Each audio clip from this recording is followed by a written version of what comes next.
இயேசு மகராஜா எங்கள் நேசா, இரக்கத்தின் சிகரம் நீரே. இயேசு மகராஜா எங்கள் நேசா, இரக்கத்தின் சிகரம் நீரே. உமது முகம் நோக்கி பார்த்தவர்கள் துக்கப்பட்டு உமது திருநாமம் கைவிடப்படுவதில்லை. உமது முகம் நோக்கி பார்த்தவர்கள் வெட்கப்பட்டு போவதில்லை. உமது திருநாமம் அறிந்தவர்கள் கைவிடப்படுவதில்லை. நம்பினோரை நீர் மறப்பதில்லை. உம்மை தேடி வந்தோரை, ஓ நம்பினோரை நீர் மறப்பதில்லை. உம்மை தேடி வந்தோரை வெறுப்பதில்லை. நம்பினோரை நீர் மறப்பதில்லை. உம்மை தேடி வந்தோரை வெறுப்பதில்லை. நம்பினோரை நீர் மறப்பதில்லை. உம்மை தேடி வந்தோரை வெறுப்பதில்லை.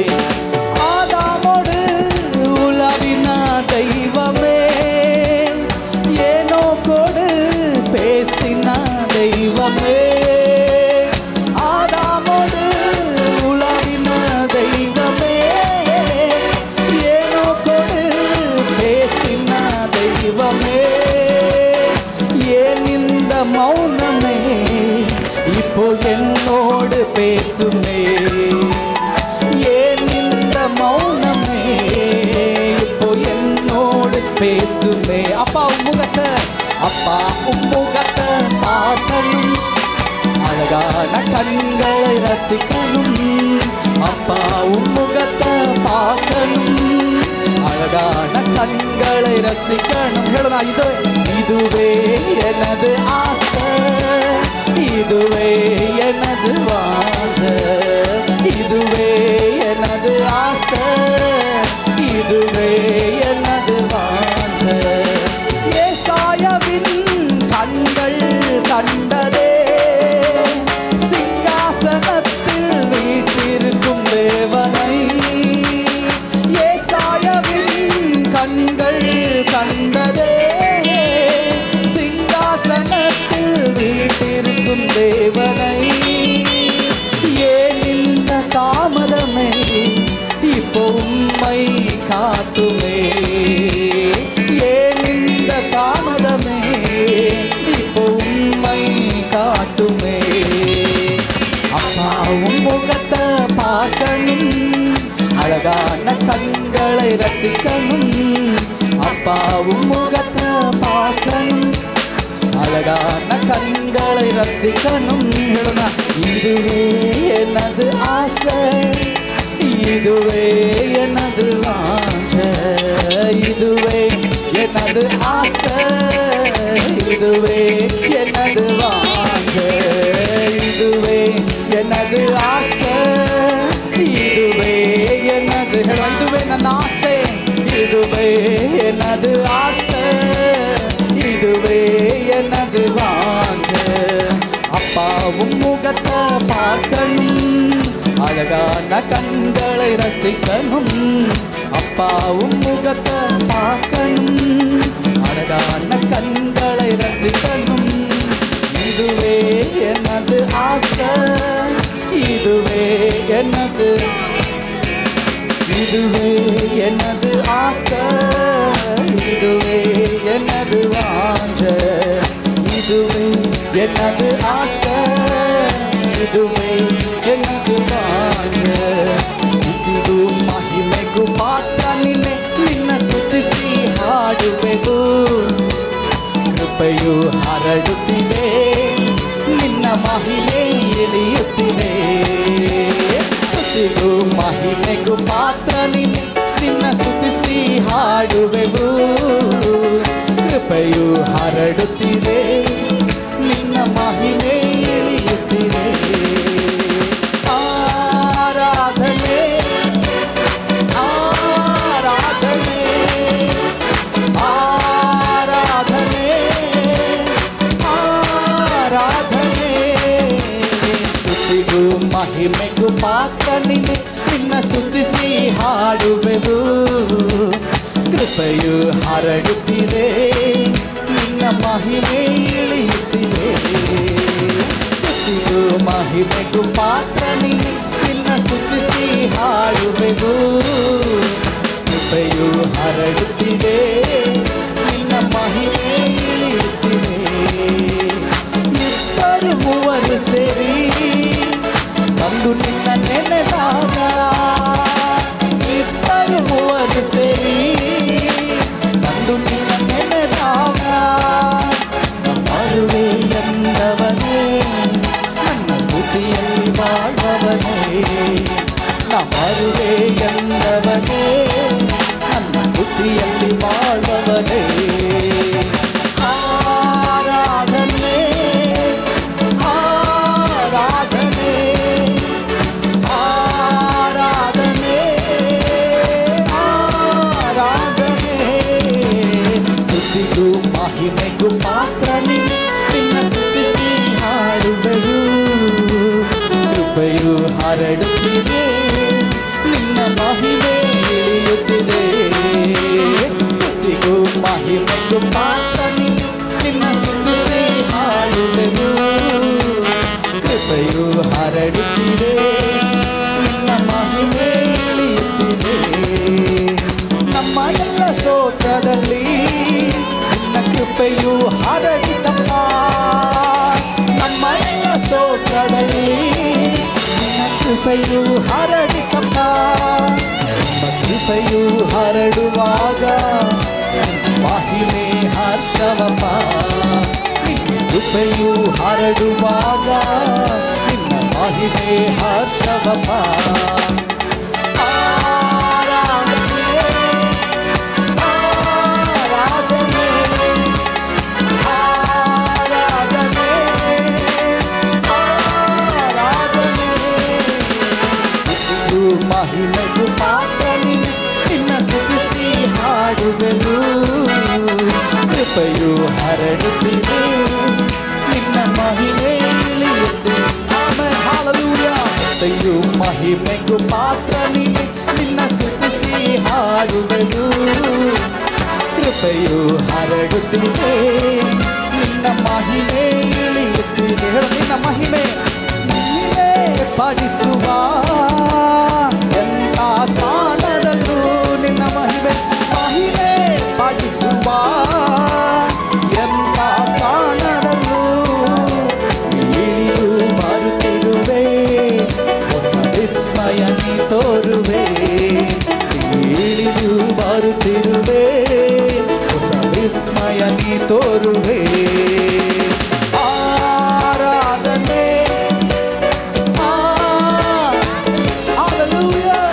ಆರಾಧನೆ ಆರಾಧನೆ. ಸ್ತುತಿಗೂ ಮಹಿಮೆಗೂ ಪಾತ್ರ ನೀನೆ, ನಿನ್ನ ಸ್ತುತಿಸಿ ಹಾಡುವೆವು.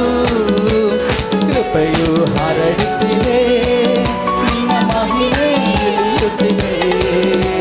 ಸ್ತುತಿಗೂ ಮಹಿಮೆಗೂ ಪಾತ್ರ ನೀನೆ, ನಿನ್ನ ಸ್ತುತಿಸಿ ಹಾಡುವೆವು.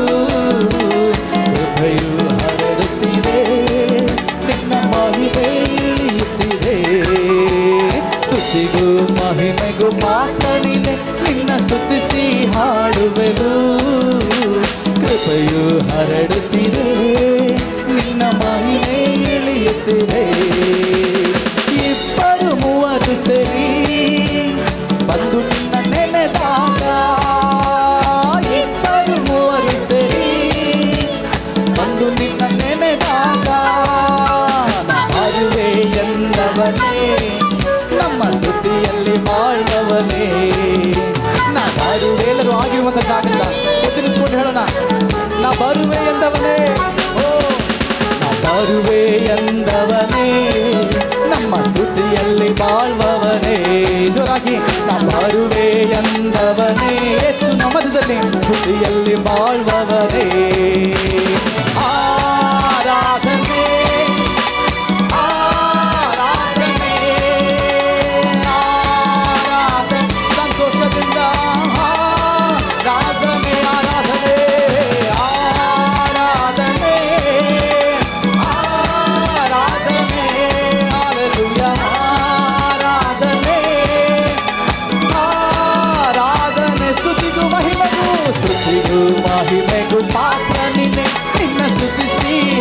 ಹಾಡುವೆವು.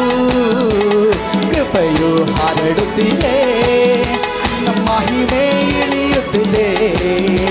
ಸ್ತುತಿಗೂ ಮಹಿಮೆಗೂ ಪಾತ್ರ ನೀನೆ, ನಿನ್ನ ಸ್ತುತಿಸಿ ಹಾಡುವೆವು. ಕೃಪೆಯು ಹರಡುತ್ತಿದೆ, ನಿನ್ನ ಮಹಿಮೆ ಇಳಿಯುತ್ತಿದೆ. ಆರಾಧನೆ, ಓ ಆರಾಧನೆ, ಹಾಲೆಲೂಯ, ಓ ಹಾಲೆಲೂಯ. ಆರಾಧನೆ ನಿಮ್ಮ ಕೃಪೆಯು ಹರಡುವಂತೆ ನಿಮ್ಮ ಕೃಪೆಗಾಗಿ. ಓ ಆರಾಧನೆ, ಆರಾಧನೆ ಜೋರಾಗಿ ಬರುತ್ತ ಹಾಲೆಲೂಯ. ಆರಾಧನೆ, ಆರಾಧನೆ, ಆರಾಧನೆ, ಆರಾಧನೆ, ಆರಾಧನೆ, ಆರಾಧನೆ, ಆಮೆನ್. ಆರಾಧನೆ, ಆರಾಧನೆ, ಆರಾಧನೆ, ಆರಾಧನೆ. ಸ್ತುತಿಗೂ ಮಹಿಮೆಗೂ ಮಾತ್ರ ನೀನೆ, ನಿನ್ನ ಸ್ತುತಿಸಿ ಹಾಡುವೆವು.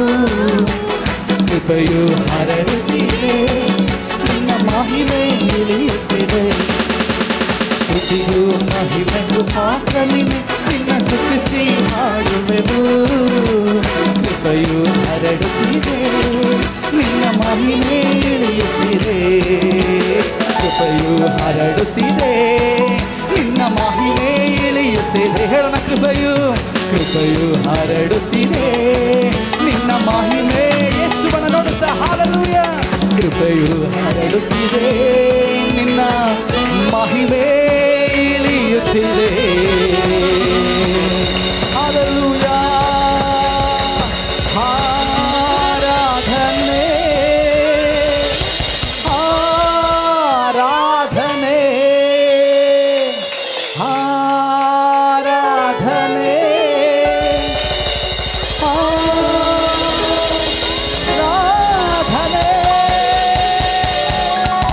Hallelujah. Praise the Lord. Thank you, Lord Jesus. Hallelujah. Hallelujah. Hallelujah. Amen. We thank you, Master. We thank you, Master. Hallelujah.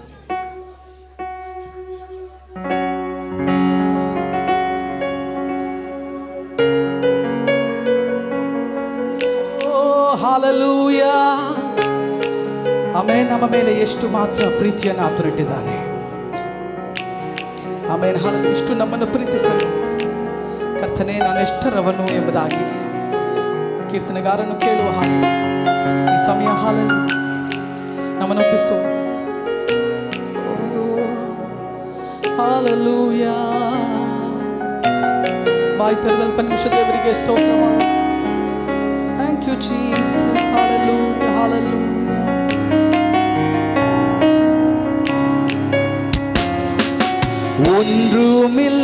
ஒன்றுமில்லாமையில் இருந்தன்னை உயர்த்தினார். உம்மன்பை நினைக்கையிலே உள்ளம் நன்றியா நிறைந்திடுதே. ஒன்றுமில்லாமையில் இருந்தம்மை உயர்த்தினார். உம்மன்பை நினைக்கையிலே உள்ளம் நன்றியா நிறைந்திடுதே. நீர் எங்களை நேசிக்க நாங்கள் எம்மாத்திரம் எங்களை நினைவு கூற நாங்கள் ஆத்திரரல்லவே. நீர் எங்களை நேசிக்க நாங்கள் எம்மாத்திரம் எங்களை நினைவு கூற நாங்கள் ஆத்திரரல்லவே. ஒன்றுமில்லாமையில் இருந்தம்மை உயர்த்தின உம்மன்பை நினைக்கையிலே உள்ளம் நன்றியால் நிறைந்திடுதே. ஒன்றுமில்லாமையில் இருந்தம்மை உயர்த்தின உம்மன்பை நினைக்கையிலே உள்ளம் நன்றியால் நிறைந்திடுதே. நீர் எங்களை நேசிக்க நாங்கள் எம்மாத்திரம் எங்களை நினைவு கூற நாங்கள் ஆத்திரரல்லவே. நீர் எங்களை நேசிக்க நாங்கள் எம்மாத்திரம் எங்களை நினைவு கூற நாங்கள்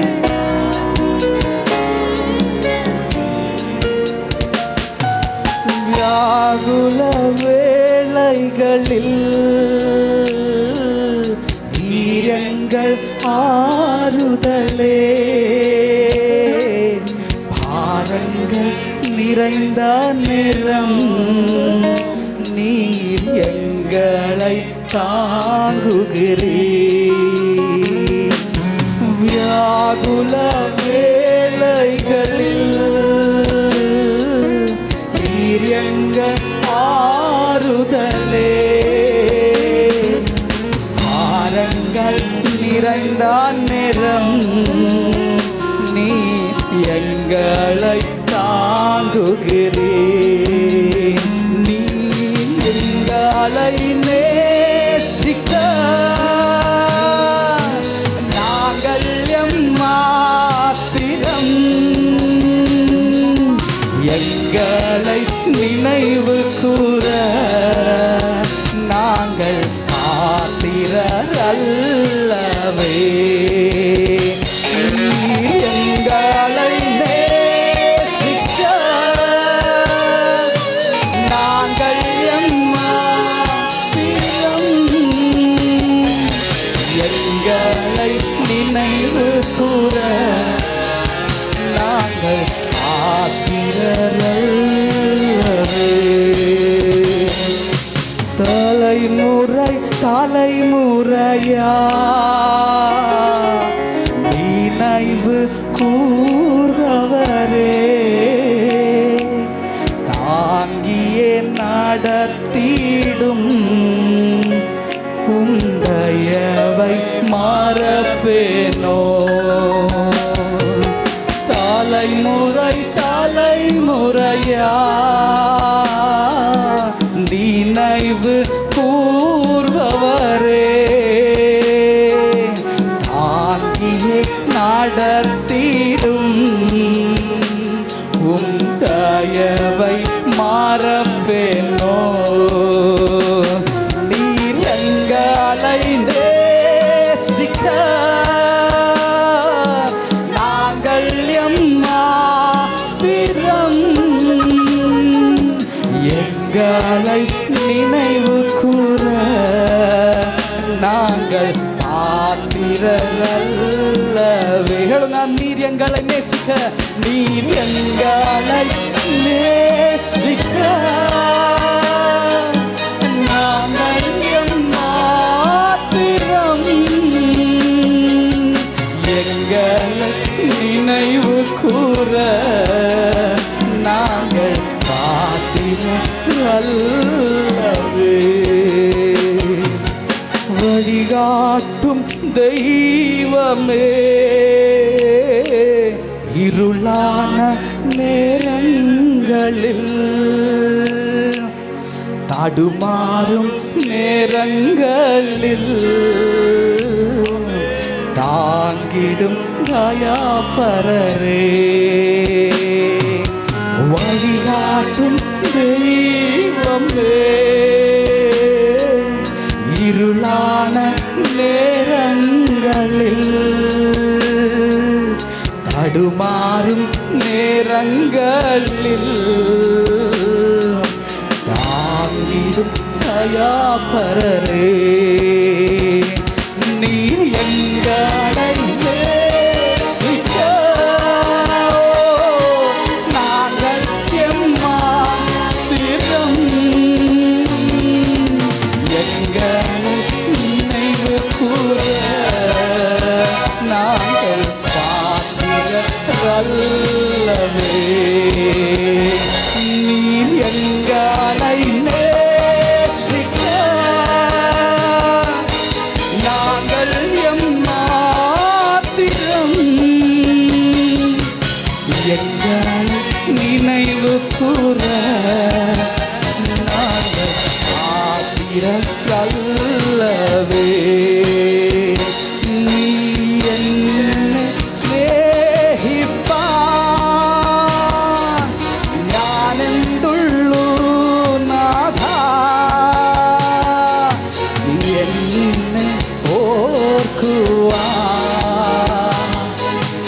എൻ ഗ്രഹമെന്തുള്ളൂ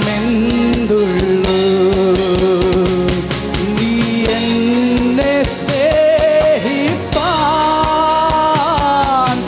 ഞാനെന്തുള്ളൂ നാഥാ നീ എന്നെ ഓർക്കുവാൻ എൻ ഗ്രഹമെന്തുള്ളൂ നിരങ്ങളെ நேசிக்க நாங்கள் எம்மாத்திரம் நீர் எங்களை நினைவு கூற நாங்கள் பாத்திரல்லவே என்னே சுராஜாவுக்கே എന്നാലും സ്തോത്രം എന്നോട് ನಮ್ಮ ಕರಗಳ ಮೇಲೆ ಹೇಳೋಣ എന്നാലും സ്തോത്രം എന്നെ സുരാജാവുക്കേ ഓ എന്നെ സുരാജാവുക്കേ എന്നാലും സ്തോത്രം എന്നോട് வாழ்பவர்க்கே എന്നാലും സ്തോത്രം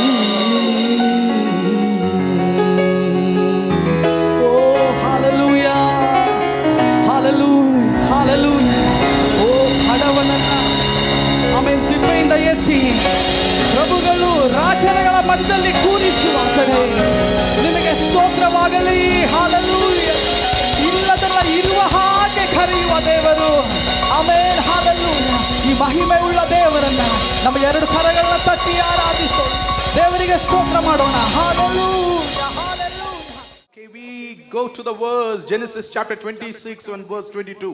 ಆಮೆನ್ ಬೇಗನೆ ನಾವು ಆಮೆನ್ ಆದಿಕಾಂಡ ಪುಸ್ತಕ So here 19ನೇ is a ಅಧ್ಯಾಯ testimony of a man of God who have covenant with the Lord. ಆಮೇಲೆ ಇಲ್ಲಿ ನಾವೊಂದು ಆಮೇಲೆ ಒಂದು ಸಾಕ್ಷಿ ಉಳ್ಳಂತ ವ್ಯಕ್ತಿಯನ್ನು ನೋಡ್ತೇವೆ ಆತನು ದೇವರೊಟ್ಟಿಗೆ ಒಂದು ಒಡಂಬಡಿಕೆ ಉಳ್ಳವನಾಗಿದ್ದಾನೆ. His name is Isaac. ಅವನ ಹೆಸರಾಗಿದೆ ಇಸಾಕನು He ಎಂಬುದಾಗಿ. has a testimony.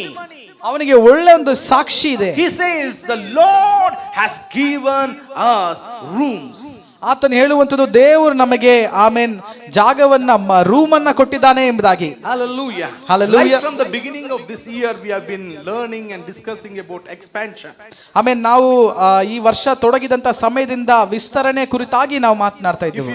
If you see the screen there, you see the promised word for the year is Isaiah chapter 54 verse 3. It says about divine expansion. ಆಮೇಲೆ ಏಷಯ ಪ್ರವಾದ್ಯ ಪುಸ್ತಕ 53ನೇ ಅಧ್ಯಾಯದಲ್ಲಿ ನಾವು ಸ್ಕ್ರೀನಲ್ಲಿ ಕಾಣುವಂಥದ್ದು ಆಮೇನ್ ಅದು ಒಂದು ವಿಸ್ತರಣೆ ಕುರಿತಾಗಿರುವಂತ ಒಂದು ವಾಗ್ದಾನ. Somebody say expansion. ಯಾರಾದ್ರೂ ಹೇಳಿರಿ ವಿಸ್ತರಣೆ. So expansion means fruitfulness. ಆಮೇನ್ ವಿಸ್ತರಣೆ ಎಂಬುದಾಗಿ ಹೇಳಿದ್ರೆ ಅದು ಫಲಭರಿತ ಉಳ್ಳದು. How can God expand you? ಹೇಗೆ ದೇವರು ನಮ್ಮನ್ನು ವಿಸ್ತರಿಸ್ತಾರೆ. The more you know him, the more you abide in him, you give fruits and you will expand. ಆಮೇಲೆ ನೀವು ಎಷ್ಟು ಮಾತ್ರ ದೇವರನ್ನ ಅರಿತುಕೊಳ್ಳೋರಾಗಿರ್ತೀರೋ ಅಷ್ಟು ಮಾತ್ರ ದೇವರಲ್ಲಿ ನೀವು ಫಲ ಕೊಡುವವರಾಗಿರ್ತೀರಿ. Please write it down and take notes so that you may read it, you may chew it once again as you go back to your house. ಆಮೇಲೆ ಆ ವಾಕ್ಯಗಳನ್ನ ಬರೆದಿಟ್ಟುಕೊಳ್ಳಿರಿ, ಮತ್ತೆ ಮತ್ತೆ ಆಮೇಲೆ ಅದನ್ನ ಅಗಿದ್ದು ಜೀರ್ಣ ಮಾಡುವಂತ ರೀತಿಯಲ್ಲಿ ಅದು ನಿಮ್ಮ ಒಳಗೆ ಪ್ರವೇಶಿಸಲಿ. So the expansion means fruitfulness. ಹಾಗಾದ್ರೆ ವಿಸ್ತರಣೆ ಎಂಬುದಾಗಿ ಹೇಳಿದ್ರೆ ಫಲ ಕೊಡುವಂಥದ್ದು. You know, the more fruit you give, the depends upon the more how much deep you abide in Christ. ಆಮೇಲೆ ಎಷ್ಟು ನೀವು ಫಲ ಕೊಡ್ತಾ ಇದ್ದೀರಾ ಎಂಬುದಾಗಿ ನಾವು ನೋಡೋದಾದ್ರೆ ಅಷ್ಟು ಮಾತ್ರ ನೀವು ದೇವರಲ್ಲಿ ಆಳವಾಗಿ ಬೇರೂರಿದ್ದೀರಿ ಎಂಬುದಾಗಿ. Second, expansion means growth. ಆಮೇಲೆ ಮತ್ತೆ ನಾವು ನೋಡ್ತೇವೆ ಎಕ್ಸ್ಪ್ಯಾನ್ಷನ್ ವಿಸ್ತರಣೆ ಎಂಬುದಾಗಿ ಹೇಳಿದ್ರೆ ಅದೊಂದು ಗ್ರೋತ್ ಆಗಿದೆ. See, growth comes through fellowship. ಆ ಒಂದು ಬೆಳವಣಿಗೆ ಬರುವಂಥದ್ದು ಒಂದು ಅನ್ಯೂನ್ಯತೆಯಲ್ಲಿ ಬರುತ್ತದೆ. See, if you stay in your house, how much you give time for fellowship, that much you grow. ನೀವು ಮನೆಯಲ್ಲಾಗಿರುವಾಗ ಎಷ್ಟು ಮಾತ್ರ ದೇವರಿಗೆ ಸಮಯವನ್ನು ಕೊಡ್ತೀರೋ ಅಷ್ಟು ಮಾತ್ರ ನೀವು ಬೆಳೆಯೋರಾಗಿರ್ತೀರಿ. The only Sunday that you give, I don't think that we may grow up to the level God expects from us to. ನಾವು ಭಾನುವಾರ ಮಾತ್ರ ದೇವರ ಸನ್ನಿಧಾನದಲ್ಲಿ ನಾವು ಆಗಿದ್ರೆ ಮಾತ್ರ ದೇವರಲ್ಲಿ ನಾವು ಎಷ್ಟು ಬೆಳಿತೀವಿ ಎಂಬುದಾಗಿ ಹೇಳೋದಕ್ಕಾಗೋದಿಲ್ಲ. So I want you to focus on growth. God wants you to grow, so have fellowship and grow. ಆದ್ರಿಂದ ದೇವರು ಆಗ್ರಹಿಸುವಂಥದ್ದು ನಾವು ಬೆಳೆಯುವಂತವರಾಗಿರಬೇಕು, ಅನ್ಯೋನ್ಯತೆಯಲ್ಲಿ ನಾವು ಬೆಳಿಬೇಕು. Every time you come to the presence of God, you feed on the word of God and you grow. ಎಲ್ಲ ಸಮಯ ದೇವರಲ್ಲಿ ನೀವು ಬರಬೇಕಾದ್ರೆ ನೀವು ದೇವರ ವಾಕ್ಯವನ್ನ ನೀವು ಸ್ವೀಕರಿಸಿ ಅದರಲ್ಲಿ ನೀವು ಬೆಳೆಯುವವರಾಗಿರ್ತೀರಿ. Bible says in 1 Peter chapter 2 verse 1, it says as newborn babies you drink milk and grow. 1 ಪೇತ್ರ ಅದರ 1ನೇ ಅಧ್ಯಾಯದಲ್ಲಿ ನೋಡುವ ಹಾಗೆ ಹೇಗೆ ಒಂದು ಚಿಕ್ಕ ಮಗು ಹಾಲನ್ನ ಕುಡಿದು ಬೆಳೆಯುವಂತದ್ದಾಗಿದೆಯೋ, so it's important for us to grow in the Lord. ಆದ್ರಿಂದ ಅದು ಬಹಳ ಮುಖ್ಯವಾಗಿರುವಂತ ವಿಷಯ ಆಗಿದೆ, ನಾವು ದೇವರಲ್ಲಿ ಬೆಳಿಲೇಬೇಕು ಎಂಬುದಾಗಿ. See, a baby is born and if you doesn't see that baby is growing, the family doesn't be happy. ಒಂದು ಮಗು ಹುಟ್ಟಿ ಅದನ್ನು ಬೆಳಿಬೇಕಾದ್ರೆ ಅದು ಸರಿಯಾದಂತ ರೀತಿಯಲ್ಲಿ ಒಂದು ಬೆಳವಣಿಗೆ ಇಲ್ಲಾದ್ರೆ ಕುಟುಂಬದಲ್ಲಿ ತಂದೆ ತಾಯರಿಗೆ ಯಾರಿಗೂ ಸಂತೋಷ ಇರೋದಿಲ್ಲ. About the growth, two things are important. ಆ ರೀತಿಯಾದಂತ ಬೆಳವಣಿಗೆಯಲ್ಲಿ 2 ಕಾರ್ಯಗಳನ್ನು ನಾವು ನೋಡಬೇಕು. It should grow, the baby should grow. ಮಗು ಬೆಳೆಯುವಂತದಾಗಿರಬೇಕು. Second, baby should be growing healthy. ಆ ಮಗು ಆರೋಗ್ಯದಲ್ಲಿ ಬೆಳೆಯುವಂತದಾಗಿರಬೇಕು. That means baby should not be found unhealthy or kind of handicap kind of experience. If the baby has, the family doesn't be happy. ಆರೋಗ್ಯವೋ ಅಥವಾ ಜ್ಞಾನ ಇರಬೇಕಾದಂತ ಬುದ್ಧಿಯೋ ಅಥವಾ ಅಂಗವೈಕಲ್ಯವೋ ಇದ್ಯಾವುದು ಕೂಡ ಇಲ್ಲದ ಹಾಗೆ ಆ ಮಗು ಬೆಳೆಯುವಂತದಾಗಿರಬೇಕು. So that means when you are born in the kingdom of God, God wants you to grow very healthy. ಅದೇ ರೀತಿ ದೇವರು ನಮ್ಮನ್ನ ಕರೆದಾಗ ಆತನ ರಾಜ್ಯದಲ್ಲಿ ನಾವು ಹುಟ್ಟುವಾಗ ನಾವು ಕೂಡ ಆತನು ಆಗ್ರಹಿಸುವಂತ ರೀತಿಯಲ್ಲಿ ನಾವು ಬೆಳಿತಾ ಬರುವವರಾಗಿರಬೇಕು. Some people grow but in a very awkward way. ಕೆಲವರು ಬೆಳಿತಾರೆ ಆದ್ರೆ ಅದು ಒಂದು ವಿಕಾರವಾದಂತ ರೀತಿಯಲ್ಲಿ ಬೆಳ್ಕೊಂಡ್ ಬರ್ತಾರೆ. Only leg is growing. ಬರೀ ಒಂದು ಕಾಲ್ ಮಾತ್ರ ಉದ್ದಾಗ್ತಾ ಇರುತ್ತೆ. Head is growing. ಇಲ್ಲ ತಲೆ ಮಾತ್ರ ದೊಡ್ಡದಾಗ್ತಾ ಇರುತ್ತೆ. Because if we take the right food, right teaching, you grow healthy. ದೇವರಲ್ಲಿ ಸರಿಯಾಗಿರುವಂತ ಆಹಾರವನ್ನ ನಾವು ಸೇವಿಸಿಕೊಳ್ಳುವುದಾದ್ರೆ ಒಳ್ಳೆ ರೀತಿಯಾದಂತ ಆರೋಗ್ಯದ ಒಂದು ಬೆಳವಣಿಗೆ ನಮ್ಮಲ್ಲಿ ಕಂಡು ಬರುತ್ತದೆ. If you have balanced diet, spiritual word diet, you will be very healthy. ದೇವರ ವಾಕ್ಯದಿಂದ ನಾವು ಒಂದು ಬ್ಯಾಲೆನ್ಸ್ಡ್ ಡಯಟ್ ಅನ್ನ ಒಳ್ಳೆ ಆಹಾರಗಳನ್ನ ನಾವು ತೆಗೆದು ಅದರಲ್ಲಿ ನಾವು ಅಳವಡಿಸಿಕೊಳ್ಳುವುದಾದ್ರೆ ನಮಗೆ ಒಳ್ಳೆ ಒಂದು ಬೆಳವಣಿಗೆ ಕಂಡು ಬರುತ್ತದೆ. So being born is not, it's not more, it is also important, but if you grow healthy, that is more important. ದೇವರಲ್ಲಿ ಹುಟ್ಟುವಂತದರಲ್ಲಿ ದೊಡ್ಡ ವಿಷಯ ಅಲ್ಲ, ಆದ್ರೂ ಕೂಡ ಹುಟ್ಟಬೇಕು, ಆದ್ರೆ ನಾವು ಸರಿಯಾಗಿ ದೇವರಲ್ಲಿ ಬೆಳೆಯುವಂತವರು ಆಗಿರಬೇಕು. That's why it's important to the church where you grow is very important. ಆದ್ರಿಂದ ನೀವು ಯಾವ ಸಭೆಗೆ ಹೋಗ್ತಿರೋ ಆ ಸಭೆಯಲ್ಲಿ ನೀವು ಬೆಳಿತಾ ಇದ್ದೀರಾ ಎಂಬುದಾಗಿ ನಿಮ್ಮನ್ನೇ ನೀವು ಪರೀಕ್ಷೆ ಮಾಡಿ ನೋಡಿಕೊಳ್ಳಬೇಕು. Is the church where you are going is only emotional or they do teach the word of God? ನೀವು ಹೋಗುವಂತ ಸಭೆಯಲ್ಲಿ ನಿಮಗೆ ಭಾವವಾಗಿರುವಂಥ ಕಾರ್ಯಗಳನ್ನ ಮಾತ್ರ ಹೇಳಿ ನಿಮ್ಮನ್ನು ನಡೆಸ್ತಾರಾ, ಅಥವಾ ನೀವೇನಾದ್ರೂ ಕಲಿತಾ ಇದ್ದೀರಾ, ಬೆಳೀತಾ ಇದ್ದೀರಾ ಎಂಬುದಾಗಿ ನಿಮ್ಮನ್ನ ಪರೀಕ್ಷೆ ಮಾಡಿಕೊಳ್ಳಿ.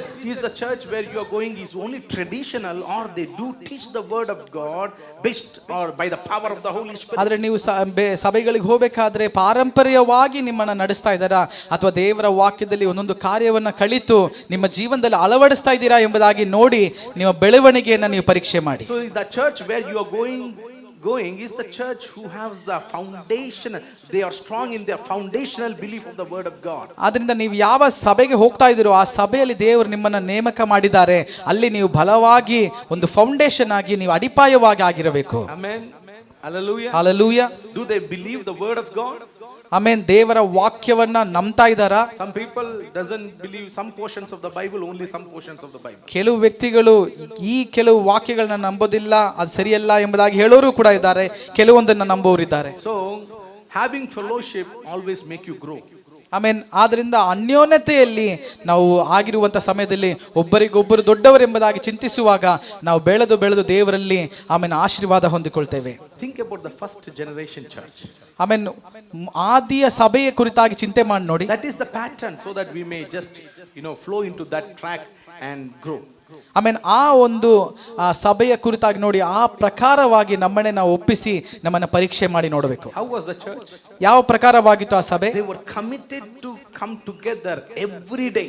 ಅವರು ಒಂದು ಸಮರ್ಪಣೆ, ಒಂದು ದೃಢವಾದಂತ ಸಮರ್ಪಣೆ ಉಳ್ಳವರಾಗಿ ಎಲ್ಲ ದಿನಗಳಲ್ಲೂ ದೇವರ ಆಲಯದಲ್ಲಿ ಬರ್ತೇವೆ ಎಂಬುದಾಗಿದ್ದರು. They were obedient to hear the word of apostles and obey.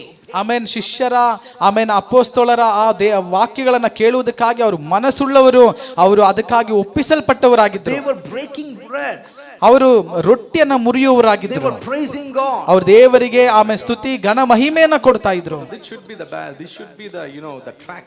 ಈ ಪ್ರಕಾರವಾಗಿರುವಂತ ಒಂದು ಜೀವಿತವಾಗಿರಬೇಕು, ಒಂದು ಆತ್ಮಿಕ ಜೀವಿತವು. So Bible says, ದೇವರ ವಾಕ್ಯ ಹೇಳುವಂತದ್ದು, in second chapter the church grew to 120 to 3000. ಆಮೇನ್.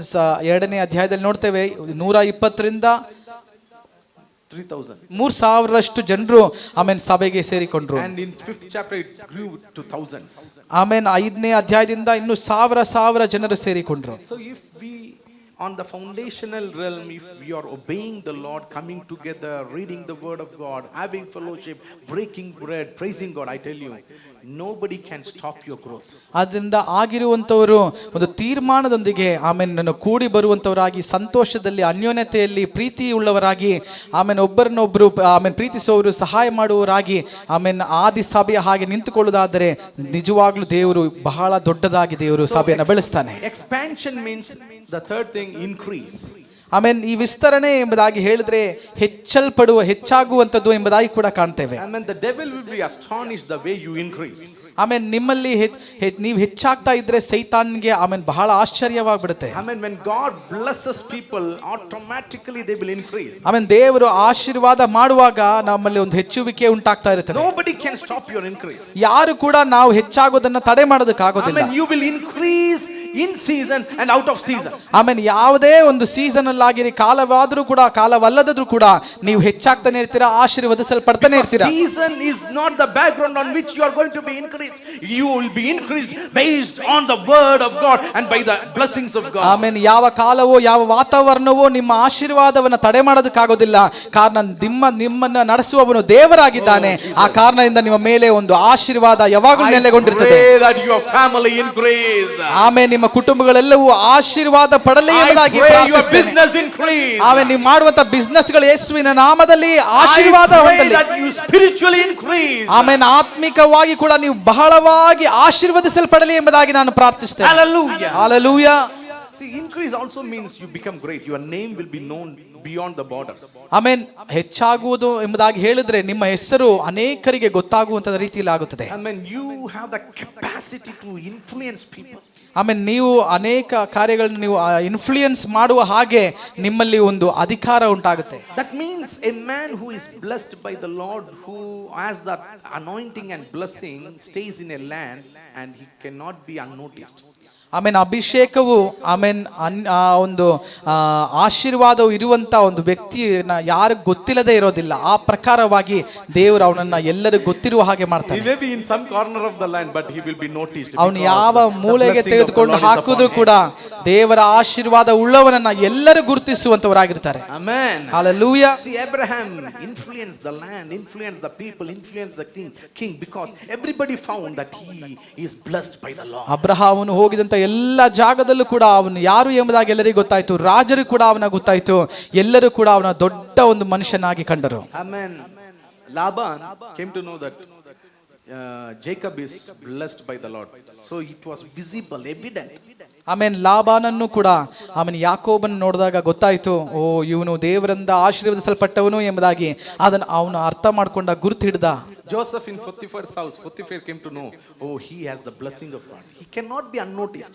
ಆಮೇಲೆ ಪೋತಿಫರ್ನ ಮನೆಯಲ್ಲಿ ಯೋಸೆಫ್ ಆಗಿದ್ದಾಗ ಕೂಡ ಪೋತಿಫರ್ನಿಗೆ ಗೊತ್ತಾಯ್ತು, ಓ ಇವನು ದೇವರ ಆಶೀರ್ವಾದ ಹೊಂದಿದವನಾಗಿದ್ದಾನೆ ಎಂಬುದಾಗಿ ಅವನು ಗುರುತು ಹಿಡಿದನು. Being a prisoner, Joseph is noticed there because noticed by the jailer, the authority there. They found that the blessing of God is upon him. ಆಮೇಲೆ ಅವನಾಗಿರುವಂಥದ್ದು ಸೆರೆಮನೆಯಲ್ಲಿ ಆಗಿದ್ರು ಕೂಡ ಅಲ್ಲೂ ಕೂಡ ಜನರು ಅವನನ್ನು ಗುರುತು ಹಿಡಿತಿದ್ದಾರೆ. ಇವನಲ್ಲಿ ಏನೋ ವಿಶೇಷತೆ ಇದೆ ಎಂಬುದಾಗಿ ಅವನು ಅಧಿಕಾರ ಉಳ್ಳವನಾಗಿ ಅಲ್ಲೂ ಕೂಡ ನಿಂತುಕೊಳ್ಳೋದನ್ನು ನಾವು ನೋಡ್ತೇವೆ. Increase means you expand the capacity of the grace and gift that God has given you. ನೀವು ಎಂತ ಜಾಗದಲ್ಲಿ ಆಗಿದ್ರು ಕೂಡ ಅಲ್ಲಿ ನೀವು ವಿಸ್ತರಿಸುವವರಾಗಿರ್ತೀರಾ. ದೇವರ ಆಶೀರ್ವಾದವನ್ನ ಮತ್ತೊಬ್ಬರು ಕೂಡ ನಿಮ್ಮಲ್ಲಿ ಗುರುತು ಹಿಡಿಯುವಂತದ್ದಾಗಿರುತ್ತದೆ. Amen. Whatever you touches, it will be blessed because you have the blessing of God. ನೀವು ಎಲ್ಲೆಲ್ಲಿ ಹೋಗಿ ಯಾವುದನ್ನ ಮುಟ್ಟುತ್ತಿರೋ ಅದೆಲ್ಲ ಆಶೀರ್ವಾದ ಹೊಂದಿಕೊಳ್ಳುವಂತದ್ದಾಗಿರುತ್ತದೆ. Amen. Wherever you go, you penetrate and influence people because you are called to increase. ಆಮೇಲೆ ನೀವು ಎಲ್ಲೆಲ್ಲಿ ಯಾರ್ಯಾರ ಜೊತೆಗೆ ಹೋಗ್ತಿರೋ ಅವರನ್ನೆಲ್ಲರೂ ಆಶೀರ್ವಾದ ಮಾಡ್ತೀರಾ. ಕಾರಣ ನೀವು ಹೊಂದಿಕೊಂಡು ನಡೀತಾ ಇರುವಂತದ್ದು ಆಶೀರ್ವದಿಸುವಂತ ದೇವರನ್ನಾಗಿರ್ತದೆ. You know, because of you, the land where you are living will not be destroyed because you are a man who carries the blessing of God. ಆದ ಕಾರಣ ನೀವಿರುವಂತ ಒಂದೇ ಒಂದು ನಿಮಿತ್ತವಾಗಿ ನಿಮ್ಮ ದೇಶವನ್ನ, ನೀವು ಇರುವಂತ ಜಾಗವನ್ನ ದೇವರು ನಾಶಕ್ಕಾಗಿ ಒಪ್ಪಿಸೋದಿಲ್ಲ. ಕಾರಣ ನೀತಿವಂತನಿರುವಂತ ಜಾಗವನ್ನ ದೇವರು ಕಾಪಾಡುವವನಾಗಿರ್ತಾನೆ. You know our vision, the vision of our church. You are actually who you are is you are the salt and the light of the world. ಆಮೇನ್ ದರ್ಶನ ಎಂಬುದಾಗಿ ನೋಡಿದ್ರೆ ನಾವು ಈ ಲೋಕಕ್ಕೆ ಉಪ್ಪು, ಆಮೇನ್ ಈ ಲೋಕಕ್ಕೆ ಬೆಳಕಾಗಿದ್ದೇವೆ. You put salt, it spreads. ಆಮೇನ್ ಉಪ್ಪು ಹಾಕ್ಬೇಕಾದ್ರೆ ಅಲ್ಲಿ ಹರಡುವಂತದ್ದಾಗಿರ್ತದೆ. I mean it influence.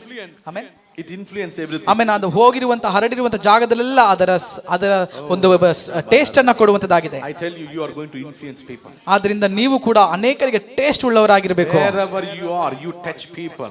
ನೀವು ಎಲ್ಲೆಲ್ಲಿ ಹೋಗ್ತಿರೋ ಅವರನ್ನ ಮುಟ್ಟಿ ಆಶೀರ್ವದಿಸೋರಾಗಿರಿ. Amen. People will know that you have passed through this way. ಆಮೇಲೆ ಜನರು ನೋಡ್ಬೇಕಾದ್ರೆ ಗುರುತಿಡಬೇಕು, ಓ ಇಂಥ ವ್ಯಕ್ತಿ ಇಲ್ಲಿಂದ ಹೋಗಿದ್ನಲ್ಲ ಅದಕ್ಕಾಗಿತ್ತು. Amen. Hallelujah. Hallelujah. You cannot be unnoticed. ಆಮೇಲೆ ನಿಮ್ಮನ್ನ ಗುರುತಿಡದೆ ಹೋಗೋದಿಲ್ಲ. Amen. The second thing, see, light, it penetrates. It wherever it moves, light comes, darkness leaves. ಆಮೇಲೆ ಬೆಳಕು ಎಲ್ಲೆಲ್ಲಿ ಹೋಗುತ್ತೋ ಅಲ್ಲಿ ಕತ್ತಲೆ ಇರೋದಿಲ್ಲ ಎಂಬುದಾಗಿ ಹೇಳೋ ಹಾಗೆ ನೀವು ಹೋಗುವಂತ ಜಾಗದಲ್ಲಿ ಬೆಳಕನ್ನ ಹರಡುವರಾಗಿರ್ತೀರಿ. Light has the capacity to spread. ಆಮೇಲೆ ಈ ಬೆಳಕು ಕೂಡ ಹರಡಿ ಅಲ್ಲಿರುವಂತ ಕತ್ತಲೆಯನ್ನ ನೀಗಿಸುತ್ತದೆ. Somebody say increase. ಆಮೇಲೆ ಯಾರಾದ್ರೂ ಬಾಯಿ ತರ ಹೇಳಿ ನಾನು ಹೆಚ್ಚಲ್ಪಡ್ತಾ ಇದ್ದೇನೆ. I will be increased. ಆಮೇಲೆ ನಾನು ಯೇಸುವಲ್ಲಿ ಹೆಚ್ಚಿಸಲ್ಪಡ್ತೇನೆ ಎಂಬುದಾಗಿ ಹೇಳಿ. And the last thing, expansion means to extend the borders. ಆಮೇಲೆ ಮತ್ತೆ ನಾವು ವಿಸ್ತರಣೆ ಎಂಬುದಾಗಿ ಹೇಳಿದ್ರೆ ನಮ್ಮ ಪರಿಮಿತಿಗಳನ್ನ, ಅದಿರುಗಳನ್ನ ವಿಸ್ತರಿಸುವಂತದ್ದು. Amen. Hallelujah. You will extend your borders. ನಿಮಗಿರುವಂತ ಜಾಗ, ಸ್ಥಳವು ವಿಸ್ತರಿಸಲ್ಪಡಲಿ. God wants to extend your territory. ಆಮೇಲೆ ದೇವರು ಕೂಡ ಆಗ್ರಹಿಸುವನಾಗಿದ್ದಾನೆ, ನಿಮಗಿರುವಂತ ಜಾಗ ವಿಸ್ತರಿಸಲ್ಪಡಲಿ ಎಂಬುದಾಗಿ. Amen. God doesn't want you to stay in the same place for long. ಆಮೇಲೆ ನಮ್ಮ ದೇವರು ನೀನು ಆಗಿರುವಂತ ಅದೇ ಜಾಗದಲ್ಲಿ ಆಗಿರಲಿ ಎಂಬುದಾಗಿ ಒಂದು ಸಮಯ ಕೂಡ ಚಿಂತಿಸುವನಲ್ಲ. Same vehicle. ಅದೇ ಗಾಡಿ, the same dress, ಅದೇ ಬಟ್ಟೆಗಳು, Amen. The same spiritual level. ಅದೇ ಆತ್ಮಿಕ ಜೀವಿತ. He doesn't want you to stay. ಅದರಲ್ಲಿ ದೇವರಿಗೆ ಯಾವ ಸಂತೋಷ ಇರೋದಿಲ್ಲ. He wants you to move. ದೇವರಿಗೆ ನೀನು ಬೆಳೀತಾ ಇರಬೇಕು. He wants you to move. ಆತನಿಗೆ ಬೇರೆ ಬೇರೆ ಜಾಗದಲ್ಲಿ ನೀನು ಹೋಗ್ಬೇಕು. If you are not moving, ನೀನು ವಿಸ್ತರಿಸಲ್ಪಡ್ತಾ ಇಲ್ಲ ಅಂದ್ರೆ, if you are not moving, ನೀನು ಹೋಗ್ತಾ ಇಲ್ಲ ಅಂತಂದ್ರೆ God knows how to move you. ನಿನ್ನನ್ನ ಹೇಗೆ ಮುಂದಕ್ಕೆ ನಡೆಸಬೇಕೆಂಬುದಾಗಿ ಕೂಡ ದೇವರಿಗೆ ಗೊತ್ತು. Hallelujah. Hallelujah. Praise the Lord. Praise the Lord. Okay, I will tell you how he will move you. ನಾನು ಕೆಲವೊಂದು ಉದಾಹರಣೆಗಳನ್ನ ಕೊಡ್ತೇನೆ, ಹೇಗೆ ಆತನ ನಮ್ಮನ್ನ ಮುಂದಕ್ಕೆ ತಳ್ತಾನೆ ಎಂಬುದಾಗಿ ಕೂಡ ನೋಡೋಣ. Last week we heard about seeking a larger place. ಆಮೇನ್ ನಾವು ಕಳೆದ ದಿವಸಗಳು ನೋಡಿದೆ ದೊಡ್ಡ ಒಂದು ಜಾಗವನ್ನು ಹುಡುಕುವುದು ಎಂಬುದಾಗಿ. Amen. You see, the sons of prophets came to Elisha and said, we need a larger house because the place where we are staying is too small. ಆಮೇಲೆ ಪ್ರವಾದಿಯ ಮಕ್ಕಳು ಬಂದು ಹೇಳಿದ್ರು, ನಮಗೆ ದೊಡ್ಡ ಜಾಗಗಳು ಬೇಕು, ನಾವು ಆಗಿರುವಂತ ವಾಸಸ್ಥಳ ಬಹಳ ಚಿಕ್ಕದಾಗಿದೆ. I mean, if God wants to move you to a different place, ಆಮೇಲೆ ದೇವರು ನಿಮ್ಮನ್ನ ಬೇರೆ ಒಂದು ಜಾಗಕ್ಕೆ ನಡೆಸಬೇಕಾದ್ರೆ first you need to be dissatisfied with the level where you are living. ಆಮೇಲೆ ನೀವು ಆಗಿರುವಂತ ಜಾಗ ಚಿಕ್ಕದು ಎಂಬುದಾಗಿ ಆತನ ಮುಂದಾಗಿ ನೀವು ಹೇಳಬೇಕು. You should not adjust where you are. ನೀವು ಆಗಿರುವಂತ ಜಾಗದಲ್ಲಿ ಕರ್ತನೆ ಇದು ಆಗೋದಿಲ್ಲ ಎಂಬುದಾಗಿ ನೀವು ಹೇಳಬೇಕು. You should outgrow the place where you are. ನಿಮ್ಮಲ್ಲಿ ನೀವು ಬೆಳಿಬೇಕೆಂಬುದಾಗಿರುವಂತ ಮನಸ್ಸು ಆಮೇಲೆ ನಿಮ್ಮಲ್ಲಿ ಹೆಚ್ಚಾಗಿ ಬರಬೇಕು. I mean, can you see a big ulceration in a small, in a room? ಆಮೇಲೆ ದೊಡ್ಡ ಒಂದು ನಾಯಿಯನ್ನ ಚಿಕ್ಕ ಒಂದು ಮನೆಯಲ್ಲಿ ನಾವು ಇಟ್ಟರೆ ಹೇಗಿರುತ್ತೆ? It will outgrow. ಅದಕ್ಕಿರೋದಕ್ಕಾಗೋದಿಲ್ಲ, ಅದು ಹೇಗಾದ್ರೂ ಹೊಡೆದು ಹೊರಗೆ ಬರಬೇಕು ಎಂಬುದಾಗಿ Some ನೋಡುತ್ತೆ. people wear tight shirt and their stomach will come outside from the buttons and all. See, outgrow. ಆಮೇಲೆ ಕೆಲವರ ಶರ್ಟ್ ಬಹಳ ಟೈಟ್ ಆಗಿದ್ದು ಹೊಟ್ಟೆ ಕಾರಣವಾಗಿ ಬಟನ್ ಹೊಡೆದು ಹೋಗುವಂತದ್ದು ನಾವು ನೋಡ್ತೇವಲ್ಲ. It happens when God blesses us too much. It will ಆಮೇಲೆ ದೇವರು ಬಹಳವಾಗಿ ಆಶೀರ್ವದಿಸಿದ್ರೆ ಆ ಪ್ರಕಾರ ಎಲ್ಲ ಆಗೋದು ನಾವು ನೋಡ್ತೇವೆ. What these sons of the prophets did?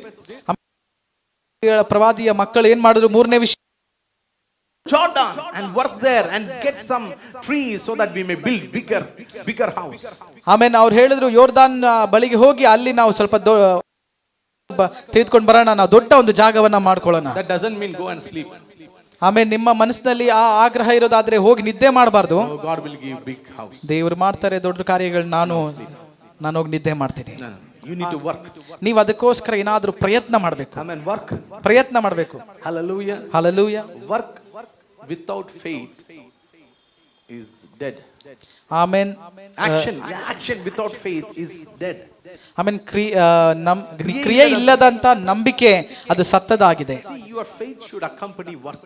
ಆಮೇಲೆ ನಿಮ್ಮ ನಂಬಿಕೆಯಲ್ಲಿ ಕೆಲವು ಕ್ರಿಯೆಗಳು ಕಂಡು ಬರಬೇಕು. I mean, that's how God will know that you have faith. ಆ ಕ್ರಿಯೆಯನ್ನ ದೇವರು ಕಾಣುವಾಗ ನಿಮ್ಮ ನಂಬಿಕೆ ದೇವರಿಗೆ ಕಾಣಿಸಿಕೊಳ್ಳುತ್ತೆ. Hallelujah. Hallelujah. So what we learn from this? ಈ ವಿಷಯಗಳಿಂದ ನಾವೇನ್ ಕಲಿತಾ ಇದ್ದೇವೆ? So first know how is your spiritual level. ಅದರಿಂದ ಮೊದಲು ನೀವು ನಿಮ್ಮನ್ನೇ ಪರೀಕ್ಷೆ ಮಾಡಿ ನೋಡಿ, ನಾವು ಯಾವ ಪ್ರಕಾರವಾಗಿ ಆತ್ಮಿಕ ಜೀವಿತ ನಮ್ದು ಇದೆ ಎಂಬುದಾಗಿ. Don't settle there. ಹಾಗೆ ಇರಬೇಕೆಂಬುದಾಗಿ ಇಟ್ಕೊಳ್ಬೇಡಿ. ಭಾನುವಾರ ಒಂದೇ ವಾರದ ಒಂದು ಪ್ರೇಯರ್ ಅಲ್ಲಿ settle ಆಗ್ಬೇಡ. Come step forward to learn, to give more time. ಆಮೇಲೆ ದೇವರಲ್ಲಿ ಬೆಳೆಯುವುದಕ್ಕಾಗಿ ಕಲಿಯುವುದಕ್ಕಾಗಿ ಒಂದು ಹೆಜ್ಜೆ ಕೂಡ ಇನ್ನು ಹೆಚ್ಚಾಗಿ ಇಡಿ. ದೇವರಿಗಾಗಿ ಆಮೇಲೆ ದಿನಾಗ್ಲೂ ಪ್ರಾರ್ಥನೆ ಮಾಡುವವರು, ಆರಾಧಿಸುವವರಾಗಿರಿ. God questions you, how is your spiritual life? ಆಮೇಲೆ ದೇವರು ಪ್ರಶ್ನೆ ಮಾಡ್ತಾರೆ, ಹೇಗಿದೆ ನಿನ್ನ ಆತ್ಮಿಕ ಜೀವಿತವು? Amen. How is the place where you are living? ನೀನಾಗಿರುವಂತ ಮನೆ ಹೇಗಿದೆ? Do you need a change? ನಿನಗೆ ಒಂದು ವ್ಯತ್ಯಾಸ ಬೇಕಾ? How is your job? ನಿಮ್ಮ ಕೆಲಸ ಹೇಗಿದೆ? Are you settled there? ನೀನು ಅಲ್ಲೇ ಹಾಗೆ ಇದ್ರೆ ಸಾಕಂತಿದೀಯಾ? You need more. ಅಥವಾ ನಿನಗೆ ಇನ್ನು ಹೆಚ್ಚಾಗಿರುವಂತ ಆಶೀರ್ವಾದ? Hallelujah. Amen. Every living creature grows. ಎಲ್ಲ ಜೀವ ಉಳ್ಳಂತದ್ದು ಎಲ್ಲವೂ ಕೂಡ ಬೆಳೀತಾ ಇರುತ್ತದೆ. If you are living, you will grow. If you are living, you will grow. ಆದ್ರಿಂದ ನಿನಗೆ ಜೀವ ಇರುವುದಾದ್ರೆ ನೀನು ಕೂಡ ಬೆಳಿತೀಯಾ? Somebody say hallelujah. ಯಾರಾದ್ರೂ ಹಾಲೆಲೂಯಾ ಎಂಬುದಾಗಿ ಹೇಳು. How is your ministry? Are you settled there? You have people coming, this place is okay enough. No, don't ever settle there. ಆಮೇಲೆ ನಿಮ್ಮ ಸೇವೆ ಹೇಗಿದೆ? ನಾನು ಹಿಂಗಿದ್ದೀನಿ ಎಂಬುದಾಗಿ ಹೇಳಿ ನಾನು ಅಲ್ಲೇ ಇರ್ತೀನಿ ಎಂಬುದಾಗಿ ಚಿಂತೆ ಮಾಡಬೇಡಿ. Hallelujah. Hallelujah. How is your talents and gifts? How you are using? ಆಮೇಲೆ ನಿಮ್ಮ ತಲಾಂತುಗಳನ್ನ ಯಾವ ಪ್ರಕಾರವಾಗಿ ಉಪಯೋಗಿಸ್ತಾ ಇದ್ದೀರಾ? If you are not using, ನೀವು ಅದನ್ನು ಉಪಯೋಗಿಸ್ತಾ ಇಲ್ಲ ಅಂದ್ರೆ you are in danger. ಆಮೇಲೆ ನೀವು ಬಹಳ ಡೇಂಜರ್ ಆಗಿದ್ದೀರಿ ಎಂಬುದಾಗಿ. Sometimes we may not use because we are so proud. ಆಮೇಲೆ ಕೆಲವೊಮ್ಮೆ ನಾವು ಉಪಯೋಗಿಸೋದಿಲ್ಲ, ಕಾರಣ ನಮ್ಮಲ್ಲಿ ಒಂದು ಹೆಚ್ಚಳ ಇರುತ್ತದೆ. I mean, that gift and talents have been given for the service, not to master. ಆಮೇಲೆ ದೇವರು ಕೊಟ್ಟಿರುವಂಥ ತಲಾಂತುಗಳು ಅದು ಸೇವೆ ಮಾಡೋದಕ್ಕಾಗಿ ದೇವರು ಕೊಟ್ಟಿರುವಂಥದ್ದು, ಅದನ್ನು ನಾವು ಮಾಸ್ಟರ್ ಆಗೋದಕ್ಕಾಗಿ ಅಲ್ಲ. See, that's how people, that is the reason you need to be trained by a missionary minded people so that you may know how to use what God has given to you. ಆದ್ರಿಂದ ಒಂದು ದೇವರ ಸೇವೆ ಮಾಡುವಂಥ ಮನೋಭಾವ ಏನು ಎಂಬುದಾಗಿ ನಾವು ಸರಿಯಾಗಿ ತಿಳಿದು ಕಲಿತು ದೇವರಲ್ಲಿ ನಿಂತುಕೊಳ್ಬೇಕು. Hallelujah. So if you are not serving with your gifts and the talents God has given you, you are in a danger place. ದೇವರು ನಿಮಗೆ ಈ ತಲಾಂತುಗಳನ್ನು ಕೊಟ್ಟಿದ್ದಾರೆ, ಅದನ್ನು ದೇವರಿಗಾಗಿ ಉಪಯೋಗಿಸಬಹುದು ಎಂಬುದಾಗಿ ದೇವರು ಚಿಂತಿಸುವಾಗ ನೀವು ಅದನ್ನು ಸುಮ್ಮನೆ ಇಟ್ಕೊಂಡಿದ್ರೆ ಆಮೇಲೆ ಅದು ನಮಗೊಂದು ಡೇಂಜರ್ ಆಗಿ ಮಾರ್ಪಡ್ತದೆ. Sometimes God gives you gifts and talents to use in right place, but many times what we do, we use it in a wrong place. ಆಮೇಲೆ ದೇವರು ನಮಗೆ ಆ ತಲಾಂತುಗಳನ್ನ ಜ್ಞಾನವನ್ನ ಎಲ್ಲ ಕೊಟ್ಟಿರ್ತಾನೆ ದೇವರಿಗೋಸ್ಕರ ಅದನ್ನ ಪ್ರಯೋಜನ ಪಡಿಸೋದಕ್ಕಾಗಿ. ಆದರೆ ಅದು ದೇವರಿಗಾಗಿ ನಾವು ಮಾಡದೆ ಬೇಡದಾಗಿರುವಂತ ಕಾರ್ಯಗಳಲ್ಲಿ ಸಂತೋಷ ಪಡೋದಕ್ಕಾಗಿ ನಾವು ಮಾಡ್ತೇವೆ. ಅದು ಬಹಳ ನಮಗೆ ಡೇಂಜರ್ For ಆಗಿರ್ತದೆ. example, you are appointed in a school, ಒಂದು ಉದಾಹರಣೆಗೆ ನೀನೊಂದು ಸ್ಕೂಲಲ್ಲಿ ನಿನ್ನ ಅಪಾಯಿಂಟ್ ಮಾಡಿರ್ತಾರೆ, teach English. ಅಲ್ಲಿ ಇಂಗ್ಲಿಷ್ ಅನ್ನ ಹೇಳ್ಕೊಡ್ಬೇಕೆಂಬುದಾಗಿ ಇಂಗ್ಲಿಷ್ ಟೀಚರ್ ಆಗಿ ಕರೆದಿರ್ತಾರೆ. You are an English teacher. ನೀನೊಂದು ಇಂಗ್ಲಿಷ್ ಟೀಚರ್ ಆಗಿರ್ತೀಯ ಅನ್ಕೊಳ್ಳಿ. What happens? You are so emotionally moved, but with the other school students. ಆದ್ರೆ ನಿನಗೆ ಬೇರೆ ಸ್ಕೂಲಲ್ಲಿ ಇರುವಂತ ಸ್ಟೂಡೆಂಟ್ಸ್ ಮೇಲೆ ನಿಮ್ಗೆ ಬಹಳ ಇಷ್ಟ ಇರೋದ್ರಿಂದ Go and teach there. ನೀನ್ ಮಾಡ್ತೀಯ, ಈ ಸ್ಕೂಲ್ಗೆ ಹೋಗದೆ ಬೇರೆ ಸ್ಕೂಲ್ಗೆ ಹೋಗಿ ಅಲ್ಲಿ They will never give you salary. ನಿನಗೆ ಈ ಸ್ಕೂಲ್ ಅವರು ಕರೆದಂತ ಸ್ಕೂಲ್ ಅವರು ನಿನಗೆ ಸ್ಯಾಲರಿ ಕೊಡೋದಿಲ್ಲ. I mean, where you are appointed to do the work of God, you do there, then God will reward you. ಆಮೇಲೆ ದೇವರು ನಿನ್ನ ಎಲ್ಲಿ ಅಪಾಯಿಂಟ್ ಮಾಡಿದಾರೋ ಅಲ್ಲಿ ನಿನ್ ದೇವರಿಗಾಗಿ ನಿಂತುಕೋ, ಆವಾಗ ದೇವರು ನಿನಗೆ ಬೇಕಾದಂತ ಪ್ರತಿಫಲವನ್ನ ಕೊಡ್ತಾರೆ. See, the place where God appoints you to serve is the place where you will be killed in your flesh. ನಿನ್ನನ್ನ ದೇವರು ಎಲ್ಲಿ ನೇಮಕ ಮಾಡಿರ್ತಾರೋ ಅಲ್ಲಿ ನೀನು ನಿಂತ್ಕೊಳ್ಳುವಂತ ಸಮಯದಲ್ಲಿ ನಿನ್ನ ಶರೀರವನ್ನ ಅಥವಾ ನಿನ್ನನ್ನ ಮಾಂಸವನ್ನ ಅದು ಕೊಲ್ಲುವಂತ ಅನುಭವಗಳುಂಟಾಗುತ್ತೆ. But we cannot adjust the level where God, if God keeps his revolver on our flesh, we just want to run away. ಆಮೇಲೆ ಕೆಲವೊಮ್ಮೆ ನಮ್ಮ ಮಾಂಸಕ್ಕೆ ನೋವಾಗುವಂತ ಸಮಯದಲ್ಲಿ ಆಮೇಲೆ ನಾವೇನ್ ಮಾಡ್ತೇವೆ, ಹಿಂದಕ್ಕೆ ಓಡುವಂತವರಾಗಿರ್ತೀವಿ. Amen. See, wherever we go and do service of God, unless we do it in the right place, we will never get a reward from the Lord. ಆಮೇಲೆ ದೇವರು ನೇಮಕ ಮಾಡಿರುವಂತ ಜಾಗದಲ್ಲಿ ದೇವರಿಗೆ ಸೇವೆ ಮಾಡದೇ ಇದ್ರೆ ನಮಗೆ ಸರಿಯಾದ ಪ್ರತಿಫಲವೂ ಸಿಗೋದಿಲ್ಲ. Hallelujah. Hallelujah. How is your relationships? ಆಮೇಲೆ ಹೇಗಿದೆ ನಮ್ಮ ಸಂಬಂಧಗಳು? Amen. 2-3 fights in a week in your family. ಒಂದು ವಾರದಲ್ಲಿ 2-3 ಜಗಳ ಅದು ಖಂಡಿತ ಮನೆಯಲ್ಲಿ. Next year 3 become 5. ಈ 3 ಬೆಳೀತಾ ಇರುತ್ತೆ, ನೆಕ್ಸ್ಟ್ ವಾರ 5. Think over your family relationship. Make the problems, less and live for the Lord. Gradually together serving the Lord. ಆಮೇಲೆ ಮನೆಯಲ್ಲಿ ನಡೆಯುವಂತ ಜಗಳಗಳನ್ನ ಕಮ್ಮಿ ಮಾಡ್ತಾ ದೇವರನ್ನ ಮುಂದಾಗಿಟ್ಟುಕೊಂಡು ದೇವರಿಗಾಗಿ ಏನ್ ಮಾಡ್ಬೇಕೆಂಬುದಾಗಿರುವಂತ ಕಾರ್ಯಗಳನ್ನ ಆಲೋಚಿಸಿ ಜಗಳಗಳನ್ನೆಲ್ಲ ಕಮ್ಮಿ ಮಾಡ್ತಾ ಇರಿ. Hallelujah. Amen. So if all these things are there, what is your response to grow? ಆಮೇಲೆ ಇದೆಲ್ಲ ಕೂಡ ಇರಬೇಕಾದ್ರೆ ನಿಮ್ಮ ಒಂದು ದೇವರೊಟ್ಟಿಗಿರುವಂತ ಆ ಒಂದು ರೆಸ್ಪಾನ್ಸ್ ಏನಾಗಿದೆ, ಹೇಗೆ ಬೆಳಿಬೇಕೆಂಬುದಾಗಿರುವಂತ ಮನಸ್ಸಿದೆ. Are you still here? ಎಲ್ಲರೂ ಕೇಳ್ತಾ ಇದ್ದೀರಾ? Set goals. ನೀವೇನ್ ಮಾಡ್ಬೇಕೆಂಬುದಾಗಿದ್ರೆ ನಿಮ್ಮ ಜೀವನದಲ್ಲಿ ಈ ಪ್ರಕಾರ ಎಂಬುದಾಗಿ ಕೆಲವು ಕಾರ್ಯಗಳನ್ನ ಬರೆದಿಟ್ಕೊಳ್ಬೇಕು. Amen. This year I am going to lessen my tummy. ಈ ವರ್ಷ ನನ್ನ ಹೊಟ್ಟೆಯನ್ನು ನಾನು ಕಮ್ಮಿ ಮಾಡಬೇಕು. This year I am going to work out. ಅದಕ್ಕಾಗಿ ನಾನು ಸ್ವಲ್ಪ ಶ್ರಮ ಪಡ್ತೇನೆ. This year I am going to run.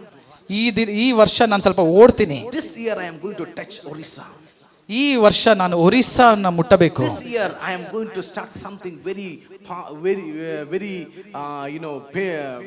powerful in different parts of India. ಆಮೇನ್ ಈ ಇಂಡಿಯಾ ದೇಶದಲ್ಲಿ ಕೆಲವು ಭಾಗಗಳಲ್ಲಿ ದೇವರು ನನ್ನ ಶಕ್ತವಾಗಿ ಉಪಯೋಗಿಸಲಿ ಎಂಬುದಾಗಿ ಈ ವರ್ಷ ನನ್ನ ಒಂದು ಗೋಲ್ ಆಗಿದೆ ಎಂಬುದಾಗಿ ಹೇಳಿಕೊಳ್ಳಬೇಕು. So in 6 months I am going to take my family out and spend time with my family. 6 ತಿಂಗಳಿಗೆ ಒಂದ್ಸಲಿ ನಾನು ಕುಟುಂಬದೊಟ್ಟಿಗೆ ಹೋಗಿ ಆಮೇಲೆ ಅವರನ್ನು ಕೂಡ ಅವರ ಜೊತೆ ಕೂಡ ದೇವರಲ್ಲಿ ಸಂತೋಷ ಪಡ್ತೇನೆ. ಆಮೇಲೆ ಕೆಲವರು ಗಂಡಂದಿರು ಹೆಂಡತಿಯರು ಮನೇಲಿ ಇರೋದು ನೋಡಿದ್ರೆ ಅವ್ರ ಗಂಡನೇ ಅಲ್ಲ ಅವ್ರ ಹೆಂಡತಿನೇ ಅಲ್ಲ ಅಂತ ಜೀವನ ಮಾಡ್ದಂಗೆ.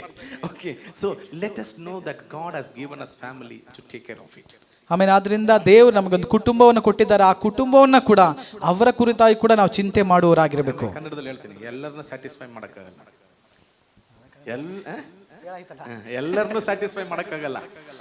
ನೀನ್ ದೇವರಿಗೆ ಏನ್ ಮಾಡ್ಬೇಕು, ದೇವ್ರ ಮುಂದೆ ಏನ್ ಮಾಡ್ಬೇಕು ಅದನ್ನ ನೆನಪಿಗೂ ನಿನ್ನ ಗಂಡನಿಗೆ ಮಾಡಿ. ಎಲ್ಲ ನೀವೇನೇ ಹೇಳಿದ್ರಿ at the end of the day ನಮಗೆ ಮಿಸ್ಟೇಕ್ ಬಂದೇ ಬರುತ್ತೆ. Okay, live your life before the Lord. Be sensitive. ದೇವರ ಮುಂದಾಗಿ ನಿಮ್ಮನ್ನೇ ನೀವು ಪೂರ್ಣವಾಗಿ ಒಪ್ಪಿಸಿ ಜೀವಿಸಿರಿ. Second, write down your goals. ಆಮೇಲೆ ನಿಮ್ಮ ಪುಸ್ತಕಗಳಲ್ಲಿ ನೀವು ಬರೆದಿಟ್ಕೊಳ್ಳಿ ನೀವು ಏನೆಲ್ಲ ನಿಮ್ಮ ಜೀವನದಲ್ಲಿ ಮಾಡಬೇಕೆಂಬುದಾಗಿರುವಂಥದ್ದು. ಈ ವರ್ಷ ದೇವರೇ ನನ್ನ ಮದುವೆ ಆಗಬೇಕು, ಬರೆದಿಟ್ಕೊಳ್ಳಿ. ಮದುವೆ ಆದವರಲ್ಲ, ಆಗದೇ ಇರೋರು ಆಗ್ಬೇಕೆಂಬುದಾಗಿ ಬರೆದಿಟ್ಕೊಳ್ಳಿ. Lord, I plan for a very good job. ಒಂದು ಒಳ್ಳೆ ಒಂದು ಕೆಲಸ ನಾನು ಈ ಪ್ರಕಾರವಾಗಿ ಆಲೋಚಿಸ್ತಾ ಇದ್ದೇನೆ ಎಂಬುದಾಗಿ ಬರೆದಿಟ್ಕೊಳ್ಳಿ. I am going to write 2 tracts this year.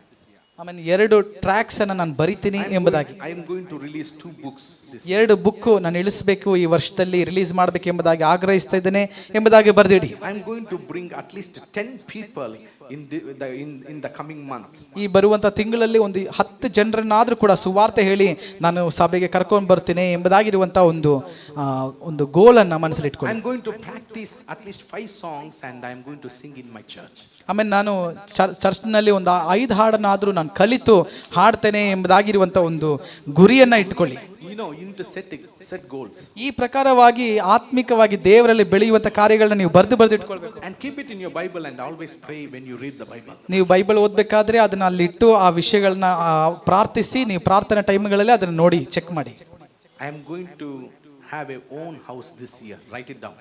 ಬರೆದಿಟ್ಕೊಳ್ಳಿ. ನಾನು ಬೈಬಲಲ್ಲಿ ನನಗೆ ಈ ವರ್ಷ ಒಂದು ಸ್ವಂತ ಮನೆ ಸಿಗುತ್ತೆ ಎಂಬುದಾಗಿ ಬರೆದಿಟ್ಕೊಂಬಿಡಿ. When you write down before the Lord, make it very specific. ನೀವು ಬರಿಬೇಕಾದ್ರೆ ನಂಬಿಕೆಯಿಂದ ಬರೀರಿ. ಎಷ್ಟು ಬೆಡ್ರೂಮ್ ಬೇಕು ಎಂಬುದಾಗಿ ಬಹಳ ಸ್ಪೆಸಿಫಿಕ್ ಆಗಿ ದೇವರಿಗೆ ತೋರಿಸ್ಕೊಡಿ. Our God is a very specific God. ನಮ್ಮ ದೇವರು ಬಹಳ ಸ್ಪೆಸಿಫಿಕ್ ಆಗಿ ಮಾತನಾಡುವವರು ಕೇಳುವವರು ಆಗಿದ್ದಾರೆ. Unless you are specific, he will never answer you properly. ವ್ಯಕ್ತವಾಗಿ ನಂಬಿಕೆ ಉಳ್ಳವರಾಗಿ ನೀವು ಹೇಳದೆ ಅದನ್ನ ದೇವರು ಕೇಳೋದಿಲ್ಲ. When God gave the plan to build an ark, ಆಮೇಲೆ ಒಂದು ಬೋಟನ್ನ ಹಡಗನ್ನ ಕಟ್ಟುವುದಕ್ಕಾಗಿ ದೇವರು ನೋಹನಿಗೆ ಒಂದು ಪ್ಲಾನ್ ಕೊಟ್ಟಾಗ he did not say, hey, build an ark. ದೇವರು ಸುಮ್ಮನೆ ಹೋಗಿ ನೀನೊಂದು ಹಡಗನ್ನ ಮಾಡು ಎಂಬುದಾಗಿ ಹೇಳಿಲ್ಲ. How many rooms should be there? How many rooms should be there? ಎಷ್ಟು ಮನೆ ಅದರಲ್ಲಿ ಇರಬೇಕು, how many doors should be there, ಎಷ್ಟು ಬಾಗಿಲುಗಳನ್ನ ನೀನು ಅದಕ್ಕೆ ಇಡಬೇಕು, how many windows should be there. ಅದಕ್ಕೆ ಎಷ್ಟು ಕಿಟಕಿಗಳು ಬೇಕು. God is a very specific God. ದೇವರು ಬಹಳ ಪ್ಲಾನ್ ಮಾಡಿ ಸ್ಪೆಸಿಫಿಕ್ ಆಗಿ ಚಿಂತೆ ಮಾಡುವವರಾಗಿದ್ದಾರೆ. God will give you the desire so that you may write it and pray. ಆಮೇಲೆ ದೇವರು ಆ ಒಂದು ಆಸೆಯನ್ನ ಕೊಡುವಾಗ ಆ ಪ್ರಕಾರವಾಗಿಯೇ ದೇವರ ಮುಂದಾಗಿ ಆ ಆಸೆಯನ್ನ ನೀನು ಪ್ರಕಟಪಡಿಸಬೇಕು. You may ask, Pastor, the desire that I have, whether it is coming from the devil? ನನ್ನಲ್ಲಿ ಇರುವಂತ ಈ ಆಸೆ ಅದು ದೇವರಿಂದ ಬರ್ತಾ ಇದೆಯಾ ಸೈತಾನನಿಂದ ಬರ್ತಾ ಇದೆಯಾ pastor? If it is aligned with the word of God and it is for the glory of God, then it is coming from the Lord. ಆಮೇಲೆ ದೇವರಲ್ಲಿ ಆಮೇಲೆ ದೇವರ ಬೆಳವಣಿಗೆಗಾಗಿ ಆಮೇಲೆ ದೇವರ ನಾಮ ಮಹಿಮೆಗಾಗಿದೆ ಅದು ನೀನು ಚಿಂತೆ ಮಾಡ್ತಾ ಇರೋದಾದ್ರೆ ದೇವರು ನಿಜವಾಗ್ಲೂ ನಡೆಸ್ತಾರೆ. Hallelujah. Hallelujah. Write it down. ಅದನ್ನ ಬರೆದಿಟ್ಕೊಬೇಕು. And meditate. ಅದಕ್ಕಾಗಿ ಧ್ಯಾನಿಸಿರಿ. Pray and meditate. ಪ್ರಾರ್ಥನೆಯಲ್ಲಿ ಅದನ್ನು ಧ್ಯಾನಿಸಿ ಪ್ರಾರ್ಥಿಸಿರಿ. Pray and meditate. ಪ್ರಾರ್ಥಿಸಿ ಧ್ಯಾನಿಸಿರಿ. Open your rooms. ಆ ರೂಮ್ಗಳನ್ನು ನೀವು ತೆರೆಯಿರಿ. Go into the bedroom. ನೀವು ಆ ಮನೆಯೊಳಗೆ ಆ ಬೆಡ್ರೂಮ್ ಒಳಗೆ ಪ್ರವೇಶ ಮಾಡೋದನ್ನ ನಂಬಿಕೆ ಕ್ರಿಯೆಯಿಂದ ನೋಡಿರಿ. Go to the kitchen. ಆ ಕಿಚನ್ ಅಲ್ಲಿ ನೀವು ಬೇಕಾಗಿರುವಂತಹ ಅಳತೆ ಆ ಕಿಚನ್ ಅನ್ನು ನೋಡಿರಿ. Meditate. ಧ್ಯಾನಿಸಿರಿ. If you are not meditating, ನೀವು ಆ ಪ್ರಕಾರವಾಗಿ ಒಂದು ನಂಬಿಕೆಯನ್ನು ತೋರಿಸ್ತಿದ್ದ ಇಲ್ಲದ್ರೆ you worry so much to find it. ನೀನು ಬಹಳವಾಗಿ ದುಃಖ ಪಟ್ಕೊಂಡು ಅದನ್ನ ಸಿಗೋದಕ್ಕಾಗಿ ದುಃಖ ಪಡ್ತಾ ಇರ್ತೀಯ. If you pray, meditate and give thanks to God, ನೀನು ಪ್ರಾರ್ಥಿಸಿ ಆಮೇಲೆ ಅದನ್ನ ನಂಬಿಕೆ ಕಣ್ಣಲ್ಲಿ ಕಂಡು ದೇವರಿಗೆ ಸ್ತೋತ್ರ ಮಾಡಿ ಕೃತಜ್ಞತೆ ಹೇಳಿ ಬಿಡುವಾಗ your house will find you. ಆಮೇಲೆ ಆ ಮನೆಯು ಅದು ನಿಮ್ಮನ್ನ ಹುಡುಕೊಂಡು ದುಃಖ ಪಟ್ಕೊಂಡು ನಿಮ್ಮನ್ನ ಹುಡುಕೋದಕ್ಕಾಗಿ ಬರ್ತದೆ. Hallelujah. That is the principle of the word of God. ಆಮೇಲೆ ಅದಾಗಿದೆ ದೇವರ ವಾಕ್ಯ ನಮಗೆ ಕಳಿಸಿಕೊಡುತ್ತದೆ. I have the scripture to back up that, but I'm going to leave. ಆಮೇಲೆ ಅಲ್ಲಿಂದ ನಾನು ಬೇರೆ ಒಂದು ವಿಷಯಕ್ಕೆ ಹೋಗ್ತೇನೆ. So next, work consistently and patiently until you receive it. ಆಮೇಲೆ ಬಹಳ ತಾಳ್ಮೆಯಿಂದ ಆಮೇಲೆ ನೀನು ಕೆಲಸ ಮಾಡುವವನಾಗಿರಬೇಕು. ನೀನು ಸಿಗೋ ತನಕ ತಾಳ್ಮೆಯಿಂದ ದೇವರಲ್ಲಿ ಕಾಯುವವನಾಗಿರಬೇಕು. So today's message, ಇವತ್ತಿನ ಈ ಒಂದು ವಿಷಯಗಳು ಸಂದೇಶವು, amen, God is going to give Rehoboth for you. ಆಮೇಲೆ ದೇವರು ನಿಮಗೆ ಒಂದು ರೆಹಬೋತ್ ಅನ್ನ ಕೊಡುವವರಾಗಿದ್ದಾರೆ. Today's message is also about expansion. ಆಮೇಲೆ ಇವತ್ತಿನ ಈ ಒಂದು ಸಂದೇಶ ಕೂಡ ಒಂದು ವಿಸ್ತರಣೆಯಾಗಿದೆ. Rehoboth means more space. ಆಮೇಲೆ ರೆಹಬೋತ್ ಎಂಬುದಾಗಿ ಹೇಳಿದ್ರೆ ಆಮೇಲೆ ಅದು ನಮಗೋಸ್ಕರ ದೊಡ್ಡ ಒಂದು ಸ್ಥಳ ಎಂಬುದಾಗಿ, where you can stay and enlarge and be fruitful. ಎಲ್ಲಿ ನೀವು ಆಗಿದ್ದು ಆಮೇಲೆ ವಿಸ್ತರಿಸಲ್ಪಟ್ಟು ಆಮೇಲೆ ಬಹಳ ಫಲ ಉಳ್ಳವರಾಗಿರ್ತೀರಿ ಎಂಬುದಾಗಿ.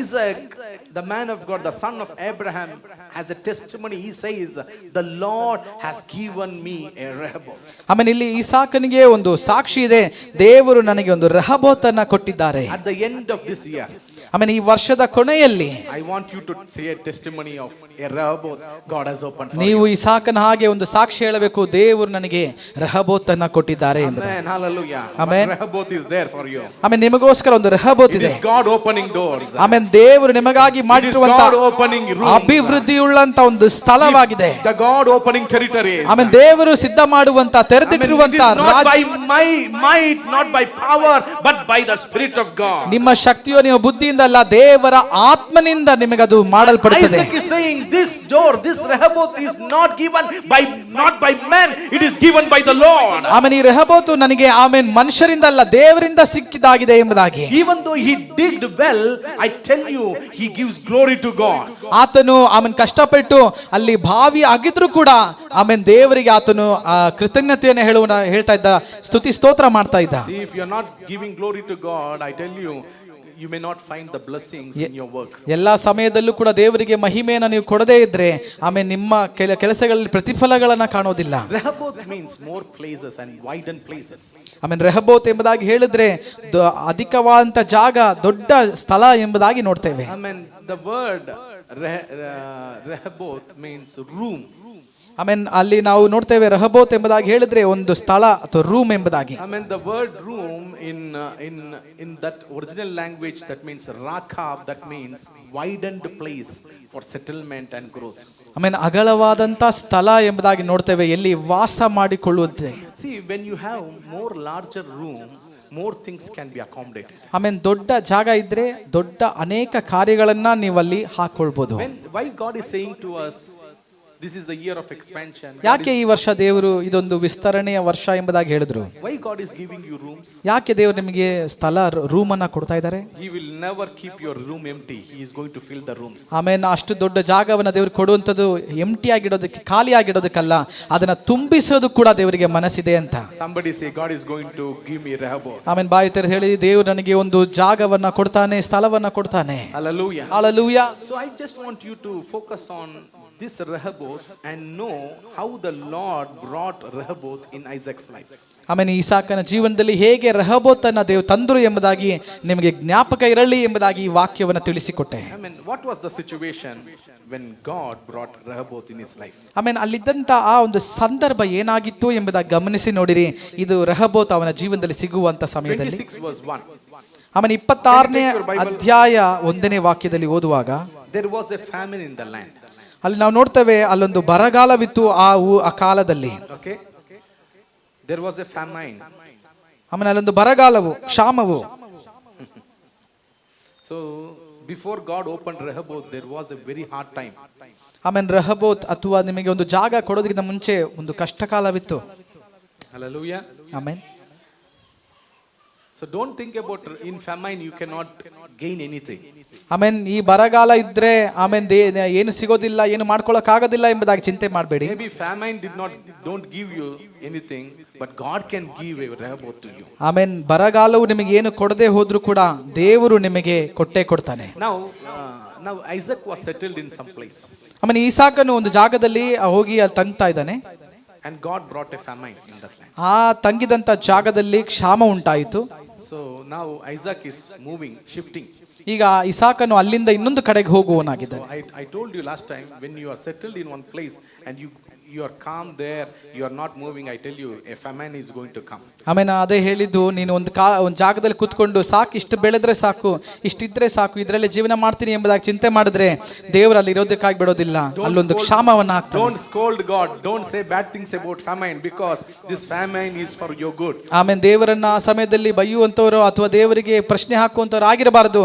ಕಾರಣ ದೇವರೇ ಅದನ್ನು ನಿಮ್ಮ ಜೀವನದಲ್ಲಿ ನಿಮ್ಮನ್ನ ಅಲ್ಲಿಂದ ನೀಗಿಸುವುದಕ್ಕಾಗಿ ಕಳಿಸಿದಂತ ಬರಗಾಲವಾಗಿದೆ. For many people famine kills them, but for you are a child of God, it will shift you to another place. ಆಮೇಲೆ ಬೇರೆ ಜನರಿಗೆ ಅದೊಂದು ಕಷ್ಟವಾಗಿರುತ್ತೆ, ಆದ್ರೆ ಈ ಕ್ಷಾಮವು ನಿಮ್ಮನ್ನ ಇನ್ನೊಂದು ಜಾಗಕ್ಕೆ ಕರ್ಕೊಂಡು ಹೋಗಿ ನಿಲ್ಲಿಸುವುದಕ್ಕಾಗಿ ಮಾಡುವಂತದ್ದಾಗಿದೆ. The problem that came in 2023 is for your shifting.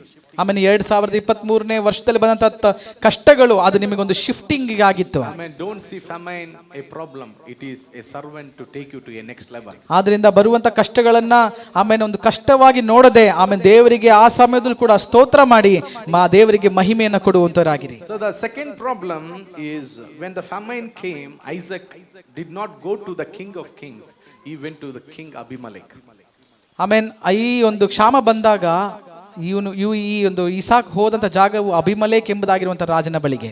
Have you gone through failures?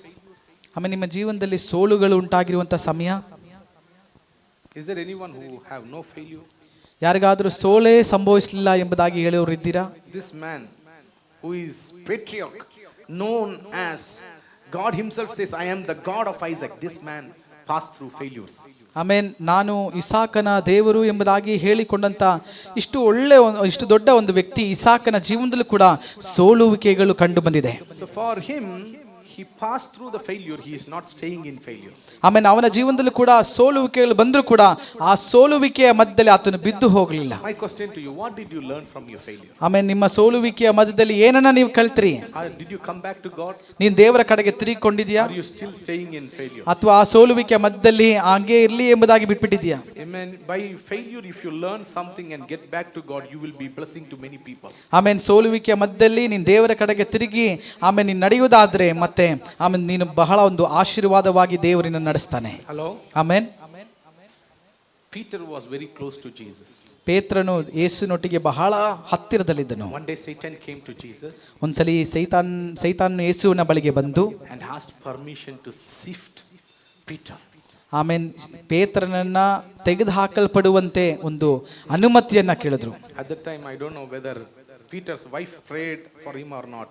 Jesus prayed for him. ಆಮೇನ್, ಪೇತ್ರನ ಹೆಂಡತಿ ಪ್ರಾರ್ಥನೆ ಮಾಡಿದ್ರು ಏನೋ ಗೊತ್ತಿಲ್ಲ, ಆದ್ರೆ ಯೇಸು ಅವನಿಗಾಗಿ ಪ್ರಾರ್ಥಿಸಿದ್ರು. Hallelujah. You find a praying Jesus. ಆಮೇನ್, ನಮಗೆ ಒಳ್ಳೆ ಒಂದು ದೇವರಿದ್ದಾರೆ. When you are in problem, ನಿನಗೆ ಕಷ್ಟ ಬರುವಾಗ, when you are in the process of sifting and into problem and tension, somebody is praying from heaven. He is none other than Jesus. ಆಮೇನ್, ನಿಮ್ಮನ್ನು ತೆಗೆದು ಹಾಕಲ್ಪಡಬೇಕು ಅಥವಾ ನೀಗಿಸಲ್ಪಡಬೇಕು ಎಂಬುದಾಗೆಲ್ಲ ಆಮೇನ್ ಪದ್ಧತಿಗಳನ್ನು ಹಾಕುವಂತ ವೇಳೆಯಲ್ಲಿ ನಿಮಗಾಗಿ ಚಿಂತಿಸುವಂತ ಯೇಸು ಇದ್ದಾನೆ, ಪ್ರಾರ್ಥಿಸುವಂತ ಯೇಸು ಇದ್ದಾರೆ. His ministry now is pleading with the Father for you. ಆಮೇನ್, ಆತನೀಗ ಮಾಡುವಂಥದ್ದು ತಂದೆಯ ಬಳಿಗೆ ಹೋಗಿ ನಿಮಗಾಗಿ ಬೇಡಿಕೊಳ್ಳುವವನಾಗಿದ್ದಾನೆ. He doesn't sleep. ಆತನು ತೂಕಡಿಸುವುದಿಲ್ಲ, ನಿದ್ರಿಸುವುದಿಲ್ಲ. He doesn't slumber. ಆತನು ನಿದ್ರಿಸುವುದಿಲ್ಲ ಎಂಬುದಾಗಿ ನೋಡ್ತೇವೆ. 24/7 praying for you. 24 ಗಂಟೆ ನಿಮಗಾಗಿ ಪ್ರಾರ್ಥಿಸ್ತಾ ಇರ್ತಾರೆ. Hallelujah. Amen. He not only prays for you, ನಿಮಗಾಗಿ ಪ್ರಾರ್ಥಿಸೋದು ಮಾತ್ರ ಅಲ್ಲ, he sees you. ಆತ ನಿಮ್ಮನ್ನು ನೋಡ್ತಾನೆ. He know what you are going through. ನಿನ್ನ ಜೀವನದಲ್ಲಿ ನೀನು ಹಾದು ಹೋಗ್ತಾ ಇರುವಂತ ಆ ಸಂದರ್ಭಗಳನ್ನು ಆತನು ಗಮನಿಸ್ತಾನೆ. Are you in a very hard situation, pain and struggle, and you feel nobody is watching you, nobody is helping you? I am going to assure you, God is watching you. ಆಮೇಲೆ ಬಹಳ ಕಷ್ಟ ನೋವಿನಲ್ಲಿ ಆಗಿದ್ದೀನಿ ಎಂಬುದಾಗಿ ಯಾರ ಹತ್ರನೂ ಹೇಳ್ಕೊಳಕ್ ಆಗದಿರ ಹಾಗೆ ಹೃದಯದ ಒಳಗೆ ಇಟ್ಕೊಂಡಿದೀಯಾ, ದೇವರು ಅದನ್ನ ನೋಡ್ತಾ ಇರ್ತಾರೆ. Hallelujah. Hallelujah. Praise the Lord. Amen. So this Isaac went to this man Abimelech. ಈ ಇಸಾಕನು ಅಬಿಮೆಲೆಕ್ ರಾಜನ ಬಳಿಗೆ ಹೋಗಿ, see, when you do one mistake, ನೀನೊಂದು ತಪ್ಪನ್ನ ಮಾಡುವಾಗ second mistake, third mistake, all it will come very soon. ಆಮೇಲೆ ಒಂದು ತಪ್ಪನ್ನ ಮಾಡ್ಬೇಕಾದ್ರೆ ಎರಡನೇ ತಪ್ಪು, ಮೂರನೇ ತಪ್ಪೆಲ್ಲ ಬೇಗ ಬೇಗ ಬೇಗ ಬಂದು ಹಿಡ್ಕೊಳ್ಳುತ್ತೆ. You know, I am talking to you, some people here. ಕೆಲವರು ಒಟ್ಟಿಗೆ ನಾನು ಮಾತನಾಡ್ತಾ ಇದ್ದೇನೆ ನೇರವಾಗಿ. First sin it will be fearful. ಮೊದಲನೇ ಪಾಪವು ಸ್ವಲ್ಪ ಭಯವಾಗಿರುತ್ತೆ. And the second sin will your lifestyle. ಎರಡನೇ ಪಾಪ, ಮೂರನೇ ಪಾಪ, ಆಮೇಲೆ ಅದೆಲ್ಲವೂ ಅಯ್ಯೋ ಪರವಾಗಿಲ್ಲ ಎಂಬುದಾಗಿ, Easy. ಅದು ಸಾಧಾರಣವಾಗಿಯೂ. Hallelujah. Amen. So Isaac went to this man. ಆದ್ರೆ ಈಸಾಕನು ಈ ಅಬಿಮೆಲೆಕ್ ರಾಜನ ಬಳಿಗೆ ಹೋಗಿ, and the second sin was actually he did not seek the Lord in the famine. ಆ ಒಂದು ಕ್ಷಾಮ ಬರಗಾಲದ ಸಮಯದಲ್ಲಿ ದೇವರನ್ನ ನೋಡದೆ ಅವನು ಆ ರಾಜನ ಬಳಿಗೆ ಹೋದ. See, when problem come, ಆಮೇಲೆ ಕಷ್ಟ ಬರಬೇಕಾದ್ರೆ the decision that you take ನಾವು ತೆಗೆದುಕೊಳ್ಳುವಂತ based on God's counsel. ನಾವು ತೆಗೆದುಕೊಳ್ಳುವಂತ ಒಂದು ಡಿಸಿಷನ್ಗಳು ಅದು ದೇವರ ಆಲೋಚನೆ ಪ್ರಕಾರವಾಗಿರೋದಿಲ್ಲ. ನಾವಾಗೆ ಕೆಲವು ಕಾರ್ಯಗಳನ್ನ ಮಾಡ್ತೇವೆ. You are known as a man who have a covenant with God. ಆಮೇಲೆ ದೇವರೊಟ್ಟಿಗೆ ಒಡಂಬಡಿಕೆ ಉಳ್ಳವನು ಎಂಬುದಾಗಿ ಹೆಸರು. But you yourself know that you are not obedient. ನಿನಗೆ ಚೆನ್ನಾಗಿ ನಿನಗೆ ಒಳಗೊತ್ತು ನೀನ್ ದೇವರನ್ನ ಸರಿಯಾಗಿ ಅನುಸರಿಸುವನಲ್ಲ ಎಂಬುದಾಗಿ. See, sometimes bad things happen to us. ಏನಾದ್ರೂ ಕಷ್ಟಗಳು ನಮ್ಮ ಜೀವನದಲ್ಲಿ ಬರಬೇಕಾದ್ರೆ we know why. ನಮಗೆ ಗೊತ್ತು ಯಾಕೆ ಬಂತು ಅಂತನು. But other people say, hey, even though you are praying, why these things are coming? ಜನರು ಹೇಳ್ತಾರೆ, ಅಯ್ಯೋ ನೀವು ಇಷ್ಟೆಲ್ಲ ಪ್ರಾರ್ಥನೆ ಮಾಡಿ ಕೂಡ ಯಾಕೆ ಆಯ್ತು. But maybe that problem is to tune you, to prepare you to obey God. ಆಮೇಲೆ ದೇವರು ಆ ಒಂದು ಪದ್ಧತಿಯಲ್ಲಿ ನಿಮ್ಮನ್ನು ನಡೆಸಿದ್ದು ನಿಮ್ಮನ್ನ ಸರಿ ಮಾಡೋದಕ್ಕಾಗಿ, ನಿಮ್ಮನ್ನ ತಕ್ಕ ರೀತಿಯಲ್ಲಿ ನಡೆಸೋದಕ್ಕಾಗಿ ದೇವರು ಮಾಡ್ತಿದ್ದಾನೆ. Hallelujah. Hallelujah. Are you hearing me? ಆಮೇಲೆ ನಾನು ಕೇಳ್ತಾ ಇದ್ದೀರಾ? You know what I'm talking? ನಾನು ಹೇಳ್ತಾ ಇರೋದು ಅರ್ಥ ಆಗ್ತಾ ಇದೆಯಾ? The third sin was fear came into. He was gripped by fear. Isaac. ಆಮೇಲೆ ಮೂರನೇದಾಗಿ ನೋಡ್ತೇವೆ ಅವನೊಳಗೆ ಒಂದು ಭಯ ಬಂತು ಎಂಬುದಾಗಿ. And the fourth thing he said, his wife is his sister. ಆಮೇಲೆ ನಾಲ್ಕನೇದಾಗಿ ಅವನು ಹೇಳ್ದ ಅವನ ಹೆಂಡತಿ ಅವನ ಸಹೋದರಿ ಎಂಬುದಾಗಿ ಸುಳ್ಳು ಹೇಳ್ದ. One more question. ಇನ್ನೊಂದು ಪ್ರಶ್ನೆ, have you done the same mistake now and then? ಯಾರಾದ್ರೂ ಒಂದೇ ತಪ್ಪನ್ನ ಮತ್ತೆ ಮತ್ತೆ ಮತ್ತೆ ಮತ್ತೆ ಮಾಡ್ತಾ ಇದ್ದೀರಾ? Isaac father Abraham did the same sin in the same place. ಅಬ್ರಹಾಮನು ಅವನ ತಂದೆ ಕೂಡ ಅದೇ ತಪ್ಪನ್ನ ಅದೇ ಪ್ರಕಾರವಾಗಿ ಮಾಡ್ದ, ಸುಳ್ಳು ಹೇಳ್ದ. And now he is doing. ಅದೇ ಪ್ರಕಾರವೇ ಮಗನು ಕೂಡ ಮಾಡ್ತಿದ್ದಾನೆ. If you fall into something, it will continue to be in there in your life. ಆಮೇಲೆ ನಿನ್ನ ಜೀವನದಲ್ಲಿ ಎಲ್ಲಾದ್ರೂ ನೀನು ಬಿದ್ದು ಹೋಗಿದ್ರೆ ಅದೇ ಮತ್ತೆ ಮತ್ತೆ ನಿನ್ನ ಹಿಂದಟ್ಟಿ ಬರ್ತಾ ಇರ್ತದೆ. Amen. You need to break those character and that habits. ಅಂತ ರೀತಿಯ ಅಂತ ಸ್ವಭಾವ ಕಾರ್ಯಗಳನ್ನ ನೀವು ಯೇಸುವಿನ ನಾಮದಲ್ಲಿ ಅದನ್ನ ಮುರಿದು ನೀಗಿಸಬೇಕು. That is the time we never pray. ಆಮೇಲೆ ಅಂತ ಕಾರ್ಯಗಳಲ್ಲಿ ಅಂತ ಸಮಯಗಳಲ್ಲಿ ನಾವು ಪ್ರಾರ್ಥನೆ ಮಾಡೋದಿಲ್ಲ. We will never come before God. ಅಯ್ಯೋ ಅದು ದೇವರ ಹತ್ತಿರಕ್ಕೆ ನಾವು ಬರೋದೇ ಇಲ್ಲ ಅಂತ ಸಮಯಗಳಲ್ಲಿ. Those things always talks to you and take you away from the Lord. ಆಮೇಲೆ ಅಂತ ಕಾರ್ಯಗಳು ದೇವರಿಂದ ನಿಮ್ಮನ್ನ ದೂರ ದೂರ ತೆಗೆದುಕೊಂಡು ಹೋಗ್ತಾ ಇದೆ. But now when the king found out Rebecca is Isaac's wife. ಆದ್ರೆ ಆ ರಾಜನಿಗೆ ಗೊತ್ತಾಯ್ತು, ಆಮೇಲೆ ರೆಬೆಕಾ ಅನ್ನೋಳು ಈ ಒಬ್ಬ ಇಸಾಕನ ಹೆಂಡತಿ ಆಗಿದ್ದಾನೆ. He came and rebuked Isaac. ಆತನು ಬಂದು ಆ ಇಸಾಕನನ್ನ ಬಂದು ಗದರಿಸಿದನು ಎಂಬುದಾಗಿ ನೋಡ್ತೀವಿ. Isaac said, I have done mistake. ಆಗ ಇಸಾಕನು ಹೇಳ್ದ, ಅಯ್ಯೋ ನಾನು ತಪ್ಪು ಮಾಡ್ಬಿಟ್ಟೆ, Oh, it is my mistake. ಅದು ನನ್ನ ತಪ್ಪು. See, Isaac was a man who repented. He came back. ಆಮೇಲೆ ಇಸಾಕನು ಎಂಬುದಾಗಿರುವವನು ಅವನು ಬಂದು ಕ್ಷಮೆ ಕೇಳುವವನಾಗಿದ್ದನು. Hallelujah. He Amen. corrected. ಅವನನ್ನೇ ತಿದ್ದುಕೊಳ್ಳುವಂತ ವ್ಯಕ್ತಿ ಆಗಿದ್ದ. God is not seeing for perfect people. He is seeing a people who want to be corrected. ಆಮೇಲೆ ದೇವರು ಎಲ್ಲ ಪರ್ಫೆಕ್ಟ್ ಆಗಿರುವಂತ ವ್ಯಕ್ತಿಯನ್ನು ಹುಡುಕ್ತಾ ಇಲ್ಲ, ತನ್ನನ್ನು ತಾನು ಸರಿ ಮಾಡಿಕೊಳ್ಳುವಂತ ತಿದ್ದುಕೊಳ್ಳುವಂತ ವ್ಯಕ್ತಿಗಳನ್ನ ದೇವರು ನೋಡ್ತಿದ್ದಾನೆ. Young people here. ಯೌವನಸ್ಥರು ಇಲ್ಲಿ ಇರುವಂತವರು. I mean, maybe you are doing the same kind of mistakes now and then, but I tell you one thing, God is not angry with you. He wants you to come close to him. ಆಮೇಲೆ ಯೌವನಸ್ಥರಾಗಿರುವಂತರು ಮತ್ತೆ ಮತ್ತೆ ಅದೇ ತಪ್ಪುಗಳನ್ನ ಮಾಡ್ತಾ ಇರಬಹುದು, ಆದ್ರೆ ದೇವರು ನಿಮ್ಮ ಮೇಲೆ ಆಮೇಲೆ ಯಾವಾಗ್ಲೂ ಕೋಪವುಳ್ಳವನಲ್ಲ, ಆದ್ರೆ ನೀವು ಅದನ್ನ ಬಿಟ್ಟು ಹಿಂತಿರುಗಿ ದೇವರ ಕಡೆಗೆ ಬರಬೇಕು. Isaac came back. ಆಮೇಲೆ ಇಸಾಕನು ಹಿಂದಕ್ಕೆ ದೇವರ ಕಡೆಗೆ ಬಂದ. So now he is working. ಈಗ ಇಸಾಕನು ಕೆಲಸ ಮಾಡ್ತಿದ್ದಾನೆ. He sowed into the land. ಅವನು ಆ ಜಾಗದಲ್ಲಿ ಅವನು ಬಿತ್ತಿದನು. The same year he was blessed 100-fold. ಅದೇ ವರ್ಷದಲ್ಲೇ 100ರಷ್ಟು ಪ್ರತಿಫಲವನ್ನ ಕಂಡ. God blessed him so much. ಆತನ ದೇವರು ಹೆಚ್ಚಾಗಿ ಆಶೀರ್ವದಿಸಿದ್ರು. Can you imagine the heart of this God? ಆಮೇಲೆ ಈ ದೇವರ ಹೃದಯವನ್ನ ನೀವು ನೋಡಿರಿ. He never kept an account of his mistake. ಆತನ ತಪ್ಪುಗಳನ್ನ, ಹಳೆ ತಪ್ಪುಗಳನ್ನ ಹುಡುಕುವವನು, ಅದನ್ನ ಹೇಳುವವನು ಅಲ್ಲ. Hallelujah. Amen. Our Father doesn't keep an account of your mistake. Amen. Last year you did. Amen. ಕಳೆದೊಂದು ಸಮಯದಲ್ಲಿ ನೀನು ಮಾಡಿದ ತಪ್ಪುಗಳು, ದೇವರೊಟ್ಟಿಗೆ ಮಾಡಿದ ಪ್ರಶ್ನೆಗಳನ್ನ ಹುಡುಕುವವನು ಹೇಳುವವನು ಅಲ್ಲ. Whenever you come to him, his mercies are new. ನೀನ್ ದೇವರ ಬಳಿಗೆ ಓಡಿ ಬರಬೇಕಾದ್ರೆ ಆತನ ಕೃಪೆಯು ಕರುಣೆಯು ನಿನ್ನ ಮೇಲೆ ಧಾರಾಳವಾಗಿ ಇಳಿಸ್ತಾನೆ. God blessed Isaac 100-fold. Amen. ದೇವರು ಇಸಾಕನ ಮೇಲೆ 100ರಷ್ಟು ಪ್ರತಿಫಲವನ್ನು I pray God may bless you this year 100-fold in your business. Amen. ಈ ವರ್ಷ ಕೂಡ ದೇವರು ನಿಮ್ಮ ಎಲ್ಲರ ಮೇಲೆ 100ರಷ್ಟು ಪ್ರತಿಫಲವನ್ನ, ಅನುಗ್ರಹವನ್ನ ಚೆಲ್ಲಲಿ. Bless you 100-fold in your life. 100ರಷ್ಟು ನಿಮ್ಮ ಕುಟುಂಬದಲ್ಲಿ ಒಂದು ಆಶೀರ್ವಾದಗಳನ್ನ ದೇವರು ತರಲಿ. Hallelujah. Hallelujah. Amen. Amen. See, this blessings brought problems into Isaac's life. ಆಮೇಲೆ ಈ ಆಶೀರ್ವಾದವು ಅವನ ಜೀವನದಲ್ಲಿ ಒಂದು ಕಷ್ಟಗಳಾಗಿ ಕೂಡ ಕಷ್ಟಗಳನ್ನು ತೆಗೆದುಕೊಂಡು ಬರೋದಕ್ಕೆ ಸಾಧ್ಯವಾಯಿತು. This is a counsel. ಇದೊಂದು ಆಲೋಚನೆ. When blessing comes, ಆಶೀರ್ವಾದ ಬರುವಾಗ don't be lazy. ನೀವು ಲೇಜಿಯಾಗಿ ಸೋಂಬೇರಿಗಳಾಗಿರಬಾರ್ದು. Be cautious.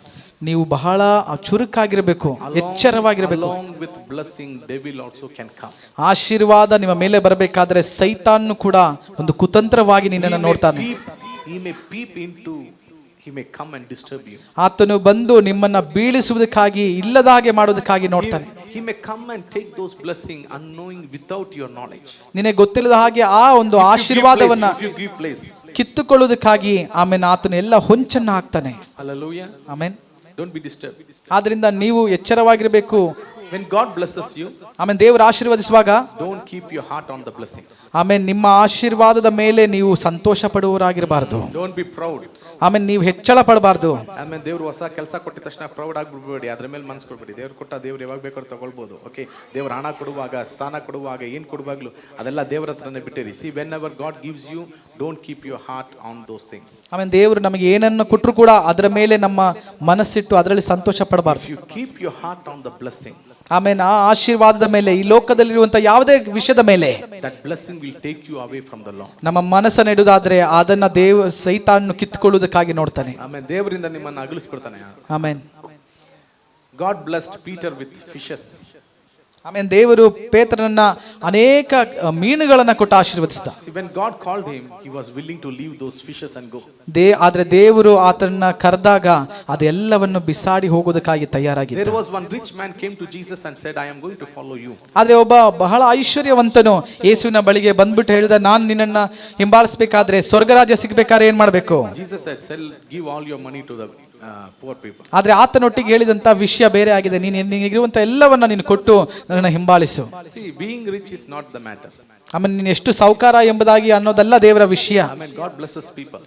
ದೇವರು ಎಲ್ಲರನ್ನ ಅನುಗ್ರಹಿಸ್ತಾರೆ, ಸಾಹುಕಾರ ಮಾಡ್ತಾರೆ. Make sure that you may not keep your heart on the money. ಆದ್ರೆ ನಿಮ್ಮ ಮನಸ್ಸು ಹಣದ ಮೇಲೆ, ಐಶ್ವರ್ಯದ ಮೇಲೆ ಆಗಿರಬಾರದು ಎಂಬುದಾಗಿ ದೇವರು ನೋಡ್ತಾ ಇದ್ದಾನೆ. ಹೆಂಗೆ ಎಕ್ಸ್ಪ್ಲೇನ್ ಮಾಡಬೇಕು ಅಂತ ಗೊತ್ತಿಲ್ಲ, ಕನ್ನಡದಲ್ಲಿ ಹೇಳ್ತೀನಿ. ಸಿ, ಈ ಹಣವಂತರು ಈ ಬಡವರು ಅಲ್ಲ ವಿಷಯ ಇರೋದು. ಈ ಬಡವರಾಗಿದ್ಬಿಟ್ಟು ಕೂಡ ಹಣದ ಮೇಲೆ ಬಹಳ ದ್ರವ್ಯಾಶೆ ಇರುವಂಥವ್ರು ಇದ್ದಾರೆ. ಓಕೆ, ಯಾವಾಗಲೂ ಹಣ ಹಣ ಹಣ ಹಣ ಅಂತ ಮಾತಾಡುವಂಥವ್ರು. ಅವ್ರಿಗೂ ಇವ್ರಿಗೂ ಎಲ್ಲ ವ್ಯತ್ಯಾಸನೇ ಇಲ್ಲ. ಸಿ, ನಾವು ಯಾವಾಗಲೂ ಈ ಹಣವಂತರನ್ನ ಮಾತ್ರ ನಾವು ಲೆಕ್ಕ ಹಾಕಿ ಶೂಟ್ ಮಾಡ್ತಾ ಇರ್ತೀವಿ.